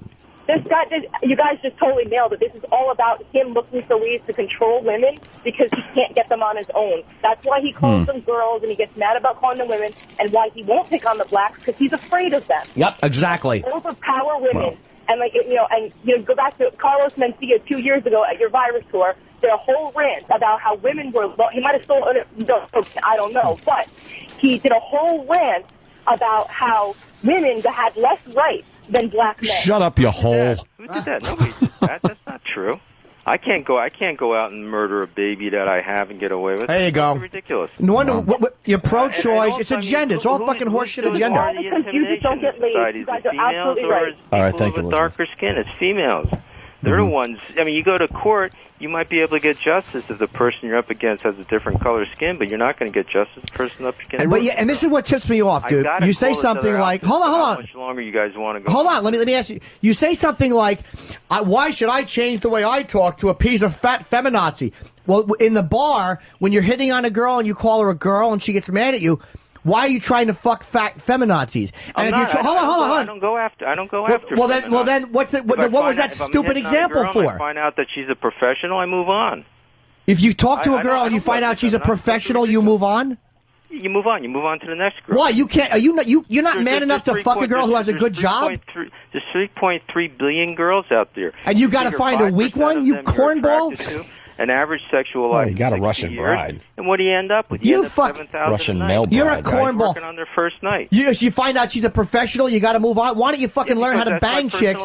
And you can fucking learn how to pull a lawyer's hair and spank her. So you guys have really turning this into a dude. I'm listening to you. You're phony. Attack situation, which I'm going to probably go through up at Columbia. Because it's the truth. You won't even say your age. Why should I change the way I talk? Why should I tell you? What's that? Why should I tell you my age? That's none of your business. Why should I change the way I talk? You want to find out, do some research. Because you're an old white guy who's mad that he can't get young ass. Why don't you just admit that? And you're bitter. That's not what's going on. Of course it is. That's not what's going on. Well, you can make all the accusations. They kill the unborn. Hi, girls. Who's going to fuck you? The issues of this case, or you just want to rant against because the issues of the case are being driven by your personally being a zero. You want to talk about the issues of this case? We did. Rant against me because you don't believe what I believe. No, I'm railing against you because I'm looking at your picture right now, and you're an older, balding white gentleman, which is fine. Host there, which we're all hosts. I can ask that I have I have to go to this other interview that I scheduled. I mean, you guys think you? Well, no. What Jimmy was saying is very. You're fucking phony, dude. What Jimmy's saying is very valid. We were talking about your points here, and your lawsuits, but then we found out through talking with you a little longer that they are very personally driven. Yeah. And you have an agenda that is not based so much on justice, like you say, and more so it's just based on your personal vendetta, perhaps. Well, you got the personal as political, and I view it as justice, and then you might view it as vengeance. But look up justice and vengeance, and they pretty much have. How about hi, girls? Fine. I mean, that's fine. Your take on it. Hi, girls. How are you? Can I buy you a drink? Beat it, old man. Go to no, my you next can't. Interview. Is that allowed? I don't want to talk to a professional girl. Okay, I got to bring one over from another country and then get mad when she fucks somebody who's a bouncer and burns me. Interview? She burns you, dude. The other host? Roy, she burned you. The other host. Roy, I got to tell you something. Jimmy brought you to our attention, and he was so on your side. I was on your side. Wow. And now I think he hates you. That's fine. I mean, because you're a phony. So by talking to me, he now can. I listen to your horse shit on the racial issue. You're a phony. That's fine. You're a little. I take a hip hop class, but I won't tell you how old I am, like a fucking chick. Will you guys excuse me? Sure. Why you gotta put your tampon in, you fucking woman? Okay, hey, look, Roy. Jimmy, if Jimmy, you can call me back and we can go down to Peru, okay? If you got the guts, which I don't think you got. Go down where? Go down where? Peru. To have a little duel, Jimmy. Peru? But you obviously don't have the guts. Wait, Peru? Peru for what? What are you talking about? They allow dueling? What do we do in Peru? Dueling. Peru turns a blind eye to dueling. They allow dueling? Oh, what a fucking asshole. So I challenge you to a duel. How That's about the way this? It works. That's fucking childish. Oh, is it? Yes. Are you too scared to go? Can we do that? I would love to duel with this guy. You're the one who's engaging in personal attacks. Yes, I do. I don't like you because I think you're fucking phony. Okay, It's obvious that you have a tough time getting We can broads. argue that over the telephone. Why do we need to have a duel when you're a lawyer and I Because you're talk for a attacking me living? Personally, what do you want me to do? Just Because your fucking personality is what drives this whole thing you're doing. Yeah, let's- guys, can I go to my next interview? No, this is way better than any interview you're going to do today. You're phony, dude. Let's fight it out with words okay? instead of guns. Let's go to Peru for a duel. How old are you? You're a lawyer, argue. Okay? You're a lawyer. You should be able to hang in there. Hi, girls. Can I buy you a hot Let toddy? me call this Shut up. guy and tell him that I'm going to be... Oh, fuck that guy. Come on, Roy. Stop it. Roy. Good old Roy. Roy, do you have a ponytail? I think Roy has a ponytail. No, that was back in the hippie days.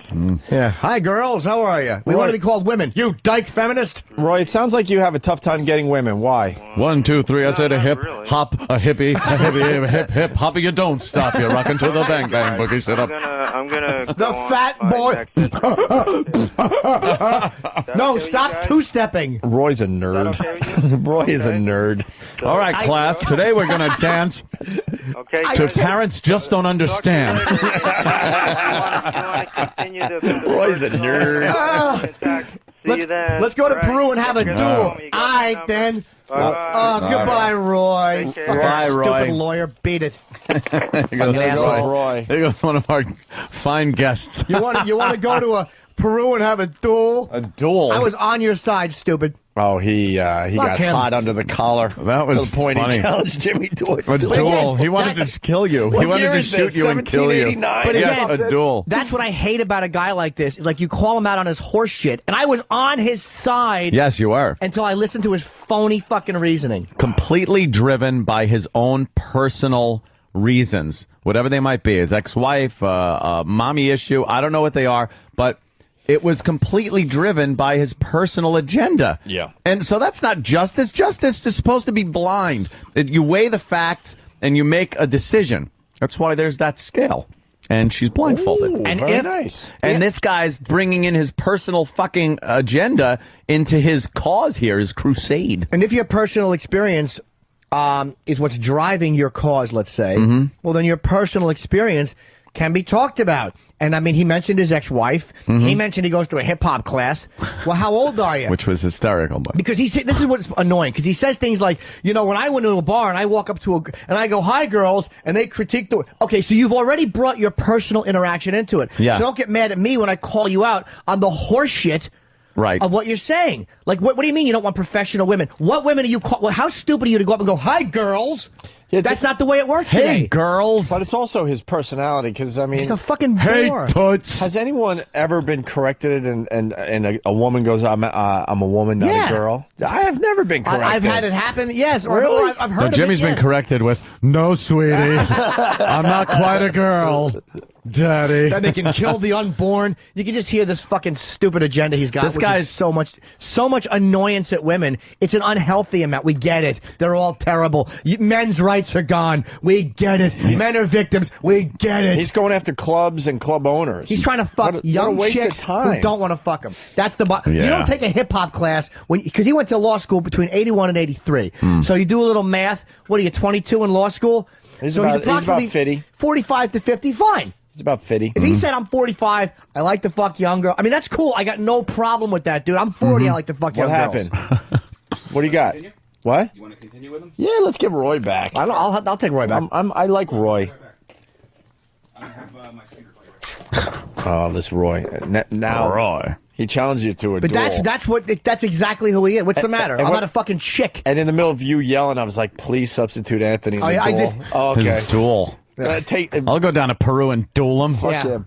What are you doing? Your wife's beating the argument. Fucking hit her in the throat. At the last stupid. At the last second, Jimmy goes, I want a substitution, and gets Anthony off the bench. They turn a blind eye in Peru. Do they? The hell's that all They about? don't. Of course they don't. Talking about? What are you talking about, Just Roy? being silly. Here comes Roy. A lot of people on the phone. I'm sure that a lot of them agree with him too. Hey, No. I don't think no. so. He's cock blocking himself. Patrice should be here. Jim made some powerful points, calling him kiddo and cornball. Well, I will explain to Roy without yelling and without being rude why I was doing personal attacks when he comes back on. Like why it went there for me. Jimmy, I'm going to sneak in a sandwich. All right. Okay, Roy. Roy, you're on. Okay, before we start Let arguing. me just apologize for hanging up, but you see, I had made a commitment to another interview at 10 o'clock. That's fine. That's fine. Call on my mobile, but the guy was calling to change the date, so I found that out, and so I'm getting back to you. No problem, Roy. This is why. On me some more, okay? This is why I started going after you on a personal level. And I'm not going after who you are as a fucking human or your parents. I'm going after what I think is driving which to me, if something I interpret as kind of phony and that doesn't smell right is driving something, I'm going to criticize that. And when you say something like, I walk into a bar and I say, hey girls, and they correct me, and that makes you mad, and then you're like, why should I change the way I talk because of feminism? It's almost like these are individual girls who want to be called a certain thing, and if you're trying to fuck them, you have to play the game the same as I do and the same as everybody else does. It's almost like you're mad that they want to be called women. Well, here's your choice. Either call them women in the bar or don't complain when you can't fuck them. Because that's what I have to do. It's what all guys have to do. Yeah. Okay, well, my response to that is what I thought I made that clear. But, you know, if I come across a girl, and this has happened to me a couple of times, where she's clearly a feminist, and I'm not going to proceed trying to hustle her. I'm gonna go. Do you have to hustle a girl to get her into bed? Well, I mean, what do you want to call it? Can proceed with the conversation? I mean, whatever terminology you want to use. There's a big difference between hustle a girl and proceed with a conversation. Okay, conversation, if that's what you want to call it. Well, whatever you do, is just say it. In the old days, I used the term hustle, but so there's no need to nitpick the. Boy, talking about Mr. verbiage. Semantics is getting mad at me for nitpicking the language. Well, Jimmy, come on. So let me finish this.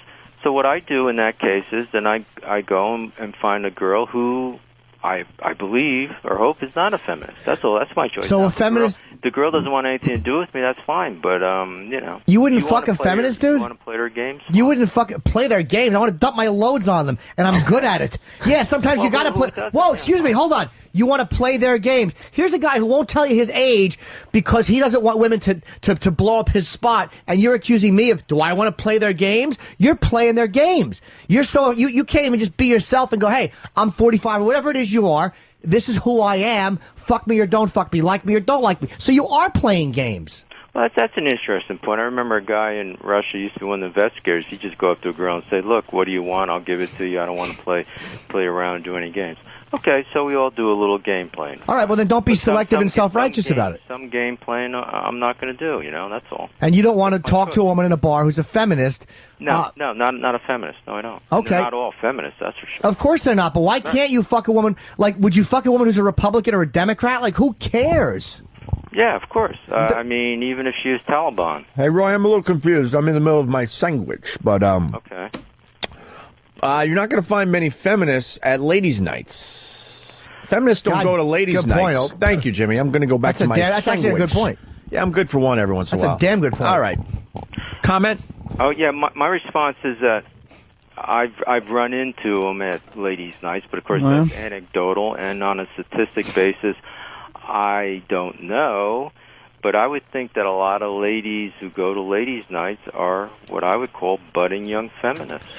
Really? Feminists. You know what I think ladies' nights are? But let me just finish. I mean, the objection to ladies' nights was that guys are paying more to get into the bar than girls, so there's a transfer of wealth from guys to girls. Yeah, but ladies' nights. Wait. Ladies' nights are specifically made to get girls in the bar, so guys have more hunting, more game to hunt. That's pretty much what it is. I think it's a good thing for the guys, and I don't think guys mind paying a little extra for a drink if there's going to be twice as many girls in the bars instead of a sausage factory when they go in, because the girls like going down there because they know they could get some drinks on the cheap.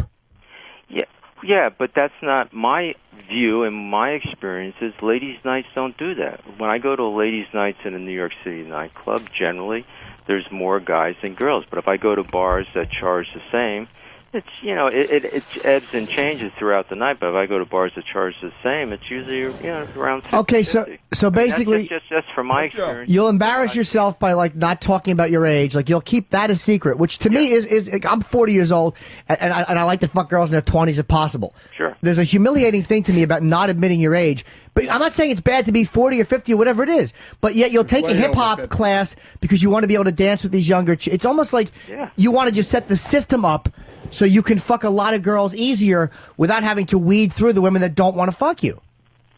Well, I don't know if that's possible. But wouldn't that be ideal? Well, but dude, but that's not the way it is. I mean, that sounds like an ideal system. Yeah, but it doesn't drive me to fight legally. It's going to happen in this country. But you're saying I don't want to bang a feminist. I fuck feminists. That's my choice. It is your choice. I don't. But to me, to take a feminist who is the same as any other woman in bed, they're all the same bed, they like this, they like that, and to pull her hair and to fuck her mouth, that's really sexy because you're seeing somebody stripped of all that politically ideological nonsense and social nonsense and just being who they are in bed. Yeah, but generally you have to talk to them beforehand. Yeah, and a lot of them are annoying, and a lot of them are smart and have a certain political view, but it doesn't interfere with what they're doing when they're trying to get dick. Yeah, that's true, but it's a choice I make because I don't want to talk with them. I don't want to deal with their philosophy either before. I think because you feel threatened by them, because they reject you, because they make you feel old. Hold on. I think because they make you feel old, because they criticize things like when you say girls or whatever, and they don't like it, and you don't seem to know how to deal with that. Well, sure. When they say use the term women, I say I don't try to censor your speech. Why do you try to censor mine? So that's an easy way to you're a do it. ball laugh. But as far as want to go back to the threatening, yeah. I mean, I think feminists are threatening to the rights of guys. I think they're threatening to this society. I mean, I've seen what has happened to the society in the last 40 years, and yes, I do believe they are a threat, and that's also one of a number of reasons for these lawsuits. Hey, Roy, are we still dueling? Where are we at with the duel? Well, I don't know. Jimmy hasn't called me too many names yet, so... I'll call you a lot of names because I still think you're fucking phony. Well, but as far as dueling is concerned, don't be silly. I don't like to engage in name calling, but of course you don't, unless it's feminist or baby killer. I'll make an exception here, and I just think you're an ignorant fool. Yes, but I fuck a lot more girls than you do, so you understand. I get what I want, and I'm honest. Maybe yes, maybe no, maybe rain, maybe snow. Oh, what? Maybe yes, maybe no. Maybe yes, maybe no. All right, we heard it. Maybe rain, maybe snow, and but yet you take. That's why you're not getting laid. Which hip hop class did they teach you that in? The dueling challenge still stands. Yeah, well, you're more of a man than me. I'm not going to fly to a fucking third world country and shoot it out with a lawyer who can't get pussy. Sorry. While you're in Peru, I'll fuck a girl here. Roy can't get pussy. You're right, Roy. You got me. Jimmy, here, this is what we'll do. Both of us will go to a nightclub of your choice, and we'll see who ends up getting more phone numbers, and then after the number of phone numbers, who ends up with more dates. How about this? Let's see who gets more. How about this? And here's the real deal. How about let's see who's got more fucking emails sent to them from women. Let's give out your. You want to give out your website? Is Roy? My email address is on there. Okay, I'll give out your website. Roy Den Hollander, HOLLANDER. Roy Den is ROYDEN, HOLLANDER.com, correct? Right, that's right. So, and any women that want to contact Roy, is there a picture of you on the site? Yeah, there is. Okay, this looks like a personal get-to-know-you site. They can go there and they can see your picture, and maybe a lot of them will want to fuck you. But I think that's, to me... What about your site? You got to give out yours, too. They all know it, sweetie. MySpace.com, Jim Norton. They all know it. Okay, I didn't know you were famous. I know you don't, but that's the difference between you and I. I kind of am aware of what you are, and you're not aware of what I am. I'm honest about what I am on the air. I'm glad I'm not aware of what you are. Yeah, and I'm an honest guy. I'm a 40-year-old guy who likes to fuck young chicks. That's what I am. Well, you're leaving a few things out, Jimmy. What 40-year-old guy doesn't? I don't know, but it's 40-year-old guys that won't talk about how old they are. They are any unless they're gay. Well, unless they're afraid to talk about their age. I just can't respect a guy that won't mention his age. Well, that's fine. I want to bring up such a fucking. I want to bring up the gay thing with Roy. There's such a cowardly. Somebody else want to talk to her? I'm sorry. There's such a dishonesty in that. There's such a fucking. I want to be something I'm not. Okay. What's the matter? Do you want to be younger? You want to learn to dance like the young kids, Roy? Another criticism. Why is it bugging you so much? Because to me, it is the essence of your phoniness. Then you think I'm a hypocrite. Fine. No, I know you are. Hey, maybe rain, maybe snow. Hi, girls. I'm not going to go around trying to get your approval. I don't give a damn. Of course you give a damn. You challenged me to a duel in Peru. Why should I go around around and try to get your approval. Now all we're doing is talking about it. Whose approval do you want to get? You don't want mine. You don't want feminists. What do you want to fuck girls with Down syndrome? Oh, I thought you didn't like feminists. If you like feminists, I love fucking feminists. Why don't you go to Scandinavia, change your sex, and come back and become a feminist? Dude, I don't need to do that because I know how to get their pants off. Studies courses, you know. Dude, I don't need that. You can stand up with them and say, "Oh, guys, A woman's studies course. How about a hip hop class? Go ahead. I'll take a hip hop dance class. A fucking hip hop dance class is embarrassing. Roy, you got to admit that's kind of embarrassing. Hip hop You know, maybe like it's embarrassing. Yeah. Which you are, Jimmy. It's Which you are. I'm Rain. I got it. I thought you were a comedian. Even a spinning class with women is cooler. Yes, I am a comedian. So what are you saying? Go ahead, Roy. Your turn. Say something funny if you're a comedian. Okay, two Jews walk into a bar, and neither one of them will fuck Roy. See, you talked over the punchline, stupid. That's very funny. You're probably as bad a lawyer as you are an audience member. You talked over the punchline. Naughty, Roy. Roy, sorry, Jimmy, I didn't give you a chance at your punchline. Well, there you go. Well, you asked me to tell a joke. Why did the chicken cross the road? Because it thought Roy might try to fuck it with hip-hop dance lingo. How long does this show go on? Is this all you guys ever do? Roy, I'm telling you jokes. We asked for a joke. Jimmy's giving you his best material, Roy. Hey, okay, let me try this. All right. Hold on, here's a joke for you. Knock, knock. Roy. No, you go. You do No, it. this is a participation Yeah, I joke. need your Everyone help. knows. So once again, Jimmy. Knock, knock.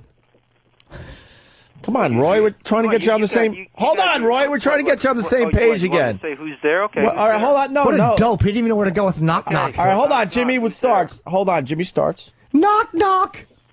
Yeah, who's there? A lawyer who nobody wants to fuck.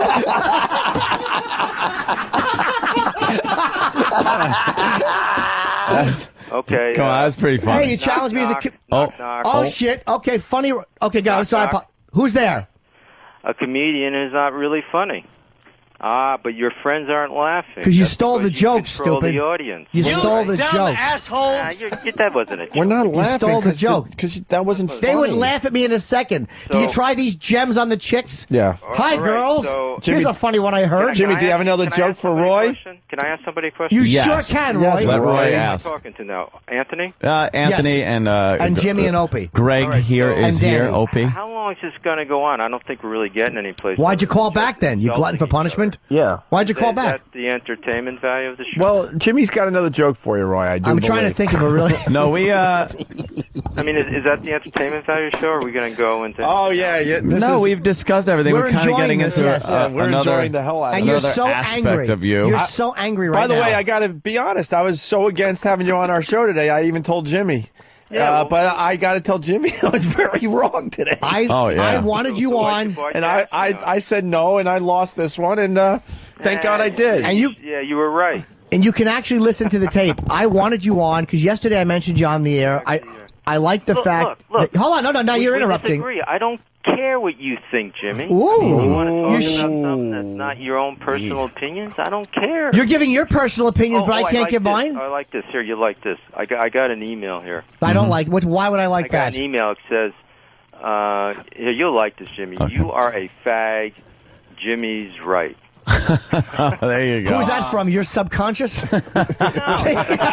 Shut up and let my friends laugh at my joke. You have the that was timing kinda of a funny. fucking. Right. You have the timing of a stroke. People laugh and you talk over it. You boring All right, lawyer. so guys, Roy, hold on, Roy. Jimmy's got another joke for you.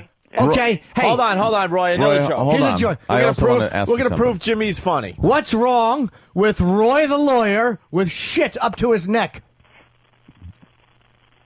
What? Not enough shit. Thank you, Kenny. That was All right, guys. courtesy of Club Soda Roy, Kenny. I would like to ask you. I would like to ask you something. Sign off, Roy, but it was. I thank you for Roy, having could I ask you a question? You on my show, and I Wait, I okay. whatever you have. I got a good joke, Roy. You Roy. want a joke? How many lawyers does it take to screw in a light bulb? Ciao. Oh, hold on. Chow? Chow? Roy, You didn't learn that in hip hop class. I wanted to know what Chow. kind of hip hop songs he dances to. Let's get Roy back I on want to the get phone. so into that hip hop class because I picture it, and it's such a douche chill. You know that scene from Saturday Night Fever when Tony Manero goes in, and Tony can dance, and he's going with the chick that can dance, and the guy that owns the dance place is teaching the old people to do disco duck. They go disco duck, and the old people are doing like the hustle. That's what I picture this guy doing in a hip hop class. Like old school fucking hip hop dancing. He brings a piece of cardboard and a boombox and tries to spin on his gray head. Oh, he looks like fucking the father from Mork and Mindy. Wow, very good. Yeah. What a fucking phony. I'm bastard. dancing the hip hop. I'm gonna dance a little of the hip hop now. Party rock! Look at Poe going. We're watching a video of Poe in Mardi Gras. Mardi Gras. Oh, that's perfect. Spanking the bitch. Ah, a little sexual assault never hurt there. Can we take a break? Yes. Because we got to wrap up a little early today because we really do have to go over to Sirius XM radio. God, that was funny. And have a big, He's funny. A big powwow. Dude, guy was gold. You know what? Roy was gold. If he just wouldn't have been such a pussy with the racial issue, we would have got along fine. He is guilt-ridden. Fuck, of course. See, that's that hippie part of the white shit. Yeah. But that it's women the thing. same thing with the fucking. He's never seen some of these black studies courses where they bring in a fucking violent kill whitey professor or speaker that comes in and says that, and that's not harmful. Leonard Jeffries still succeeds when Khalid Muhammad was speaking at Kane College. It's just exactly a phony old white dude, hypocrite who that's a guilt-ridden white person. They're not. Let me tell you something. I was just watching something on CNN during that conversation, and apparently they are putting a curfew in place in Hartford because of teen violence. I don't think they're feminists. It's amazing. People are saying that Roy is 58 years old, by the way. 58? No, I don't think he's... Ciao. Hey, ciao. Ciao, baby.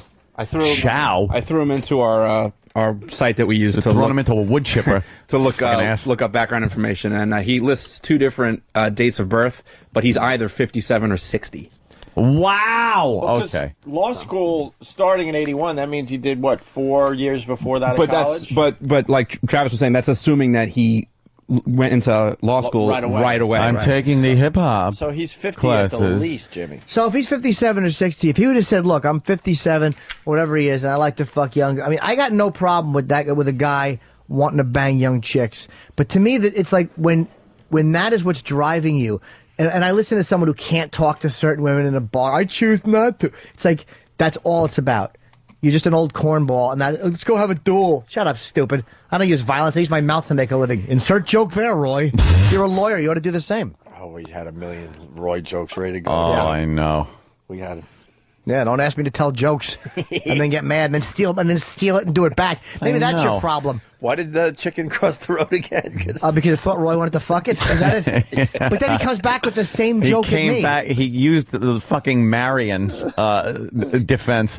Just used the same joke. And it's like he needs a dumb girl in a bar. I can't respect a guy who needs a dummy. It's like a feminist annoys me a lot of times on an ideological level. They are irritating and agenda driven, and I agree with him on some of what he said. But it's like, God, to get one of them in bed? Sure. I've had a couple of them, and when you fucking pull their little dirty hair and you fucking spit in their mouth and you understand that we're all the same in bed. All that shit goes out the window. It's fucking dirty and it's sexy. Their little power slacks come off. Yeah, you give them a good spanking. And there's a pussy under there. Squeeze that little fat pussy. Hey, can I do a spoiler alert before the break? Okay. Spoiler alert. What? So you could turn the channel or plug your ears. For what? Well, it's Olympic stuff. Okay. Spoiler alert. What? Did I give people enough time to change? Yeah, plenty. More than plenty. Okay. Usain Bolt. Who's Hussein? Usain or Usain? UC or Usain Ted Bolt. He's the Jamaican runner that I'm Ted. Yeah, that set the world record. My name is Ted Mon. I like to run very fast. Sometimes we run so fast, we drop a coconut. Yes. We like to smoke pot. shit. We come from Kingston. We run so fast. Ted the Jamaican, huh? I'm Ted Bolt. Me name Ted Bolt. Fuck it. Just watch NBC tonight. No, I want to know. What about it? That's funny. Well, he set the world record in the 100-meter with his shoe untied, and he was celebrating. Remember that guy with the 9.69? They're saying, holy crap, if he took it seriously, he might have broken 9.60, which would be insane. He just set the world record for the 200-meter as well. He did. And that'll be on NBC tonight. Wow. Me used to run to school when me forgot me lunchbox. Hard to do, Ted, and not sound Irish. Me like to dance hip-hop. Hip-hop classes. I would love to see that fool in there with girls that he says are in their 20s learning hip-hop, and he's trying to do it. Yeah. Oh, would that be funny? Let's go to Corinne. Corinne in Jersey. She's a regular. What's up, Corinne? Hey, guys, I just had to say, Good Roy evening. is totally the guy in Boogie Nights who every time he walks into the room, his wife is fucking some other guy. Oh, God. William H. Macy's character. She's got an ass in her cock. She's got an ass in her cock. Fucking lawyer. Yuck. Is there anyone else that plays pathetic better than Macy? William H. Macy. Every He's movie, he's fantastic. pathetic guy. I like in Fargo. At the end of Fargo is the best when the cops are knocking at the door. Oh, yeah, be right there. Oh, yeah. All right, coming right. Be right at the door. And they bust the door in, and he's trying to get out the window, and they're pinning him on the bed, and he's going, no. Okay. God, that was what a great falling apart and unraveling that role was. Oh, yeah. Fucking guy was amazing. That's brilliant. Just gets worse and worse, and he just like, okay, all right. What the fuck was that other? He was in the cooler, right? Yeah. He was the main guy in the cooler. And what happened with the chick he was seeing in that one again? Oh, yeah. I at the forgot, end of but it. it was something horrific. She fucking Can somebody help me out? Oh, I think what's his name comes in and like fucking beats the shit out of her. Alec Baldwin. And he can't do anything about it. No, of course not. He can't be a man and defend his woman. What was it? Oh, E-Rock? I think it was his Oh, son's hold on. girlfriend or something. She was faking a pregnancy. Yeah. And then Alec Baldwin caught onto it and just punched her right in the stomach. Laid her out, because it was and they a ripped her padding. clothes off and found that she was faking the pregnancy, and he had no idea or something like that? Yeah, he had no idea. Oh, he plays pathetic better than... who else plays pathetic in that's movies? fantastic. Fucking Eric Nagel. He just threw his hands up. He's like, I love it. He's like, I'm going to be useful. This should help me. And no. I know it was going through his head, too, because he heard you say that when the door was probably 6 inches from being closed, and he would have had one successful appearance He almost without had any it. abuse. He almost had it. And he was probably thinking, wow, that went well. No, it didn't. That's right. People are so happy with their emails. They're sending Roy that they're sending copies to us. Nice. Retard sex from Boston. My email to Roy. Title, hip hop class is great. Electric slide into another man's ass. Love retard sex. Let's ask Roy if he's getting a lot of email. I bet he is. He's the veterinarian from The Getaway where Michael Madsen is fucking... That's right! Yeah. Holy shit, he was the fucking... the cuckold in that. Cuckold. Was that Macy? No. I think it was. No, was it? Was that him? I don't think He's so. the veterinarian from The Getaway where Michael Madsen is fucking his wife while he's tied up in the bathroom. I thought that guy was younger. Oh, okay. That's Fast Freddy. Okay. And then ends up, hanging himself because he couldn't take it anymore or something like that? All right. Okay. All right. Be right there. Okay. He's all happy and chipper. I love when all hell's breaking loose and his kid's like, Dad, everything all right? Or something like that. Oh, yeah, fine. Yeah. Yeah. Oh, and yeah, because his father-in-law is dead in the trunk at that point of his car. His wife is dead. Fucking, he doesn't have the ransom money. He's just he was a regular guy and everything is wrong now. All right, Scotty. No, I think I'm going to go to bed. God, what that was so good, the unraveling he went through. Dude, fantastic. Someone just found Roy's MySpace page. Jeff M. from Staten Island. All his friends are hot chicks. He doesn't stand a chance in hell of fucking. And then Stephen asks, of course, from Bayshore, I love Macy's facial expression in Fargo when the customer is yelling at him about getting ripped off because he's getting charged for the clear for the True Code. The True Code. Well, that True Code, I got to tell you. Well, I'll talk to my supervisor. I'll talk to my boss. Yeah. Okay, yeah, in the cooler, E-Rock pretty much said it, John Regan from Bayonne. In the cooler, Macy's son tries to con him by pretending his girlfriend is preggers. Right. Hold on.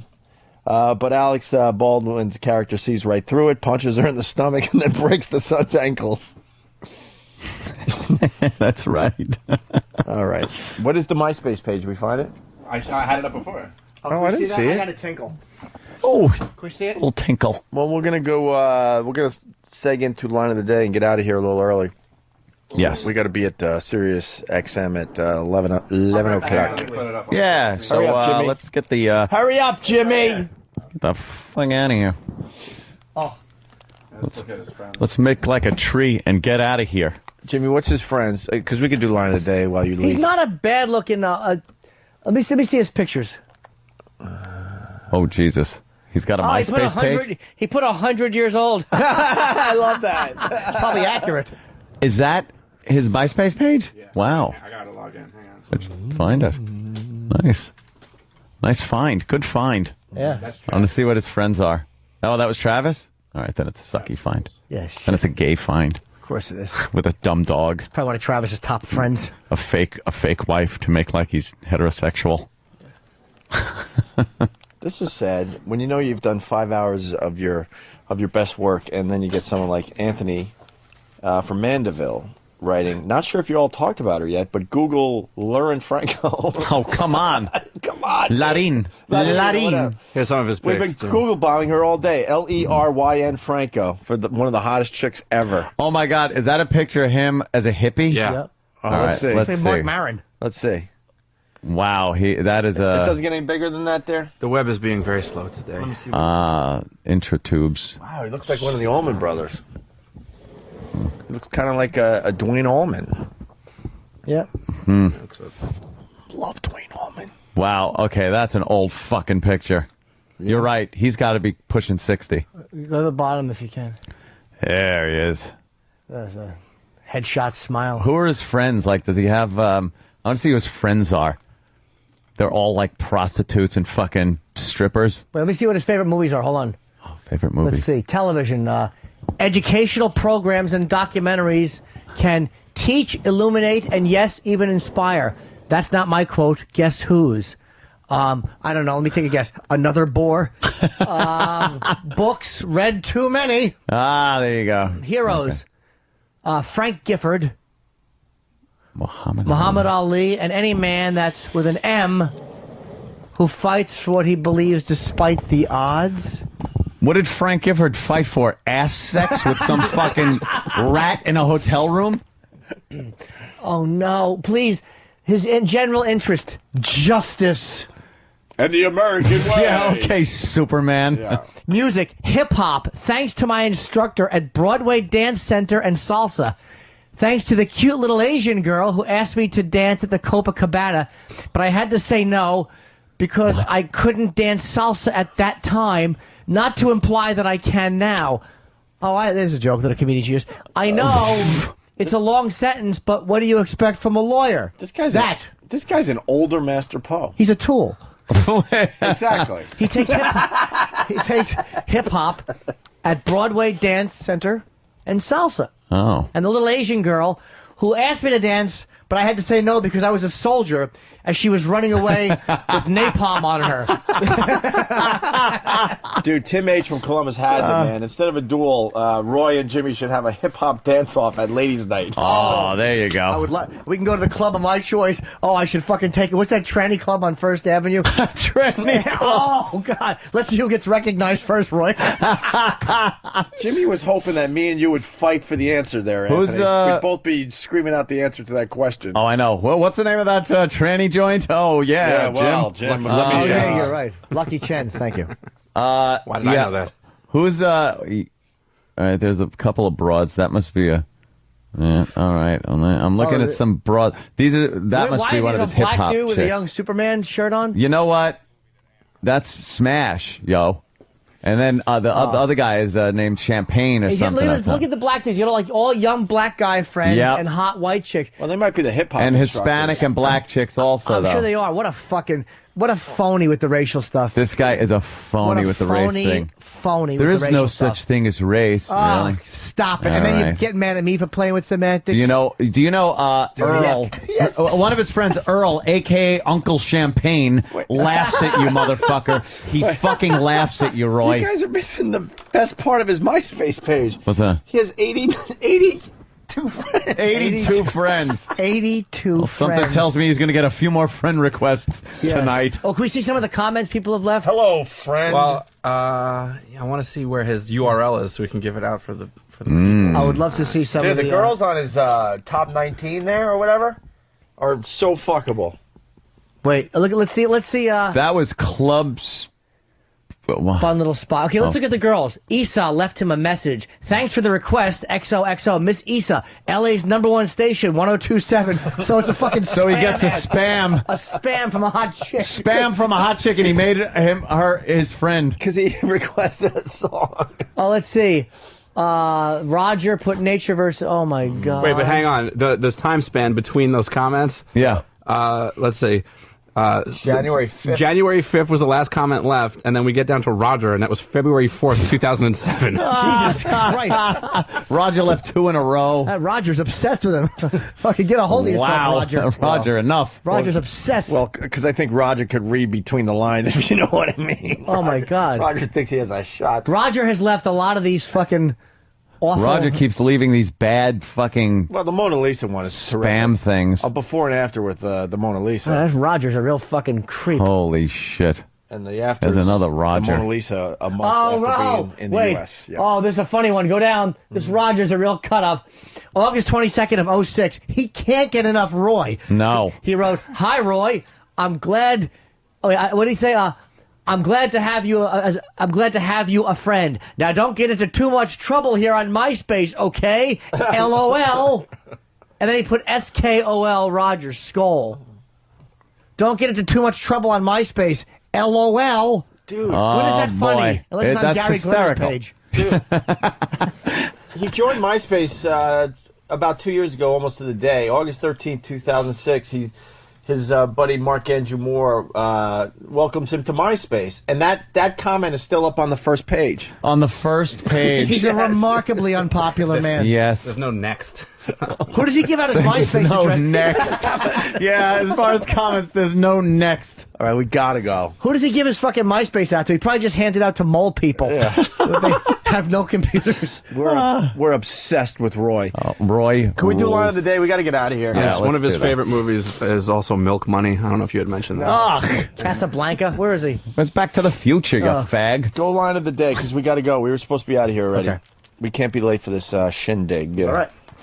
Line of the day is brought to you, I believe, by Carbonite still. Carbonite. My health doesn't allow it. Carbonite.com backs up your computer hard drive so you never have to worry about losing any of your files. Check it out at Carbonite.com, promo code XM. Here is a runner-up line of the D. He believes it's going to be Hillary in a surprise, and we should hear anytime tomorrow or Friday because there's a stump event scheduled Saturday. Oh, great. So now Heather Mills is involved. Stunt brain. I was right on there, too, behind you. Of I was course. like, okay. I knew I had to fucking get to that one quickly. Kenny, bring scissors, please. What's the next one? Let's do it. Yeah, next runner-up line of the day. Yeah. Were you? Boo. Boo. Thank you. Yeah, bye, Steve. The studio door is swinging back the other way. Bye, Steve. You said it.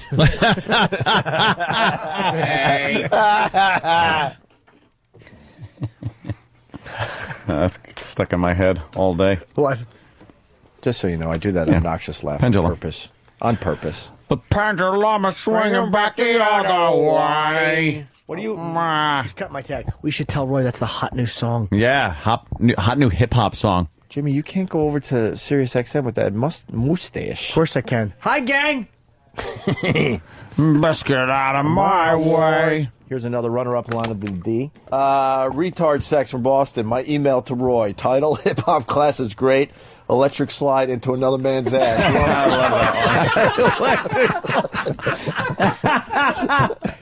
That is so funny. That was hilarious. The only radio show in America that acknowledged that their listeners are funny. Fucking funny bastards. How many more we got? 2 more. 2? Okay, another runner-up line of the day. Jesus. All right, let's go to Paul then. Paul, it's the Opie and Anthony show. What do you got? Huh? Morning, boys. As usual, the Yes, sir. just wait for you guys. Sorry. They heard it like originally. Yeah. Fuck it. And finally, the last runner-up. What is the wording of it that you want changed? I want there are certain provisions which provide for what I just told you about. Everywhere it says woman, put in cunt. It was hilarious. And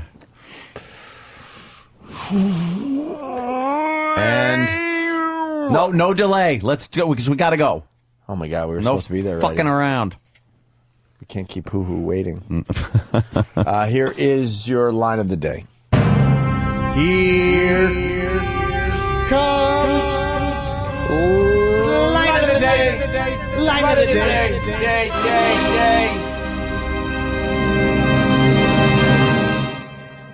Knock, knock. Yeah, who's there? A lawyer who nobody wants to fuck. Oh, no, that's terrible. Oh, that's great. A little short today, but we had fun. We'll see you guys tomorrow. Later. It's like punch sound, woman scream, Opie and Anthony. That's right.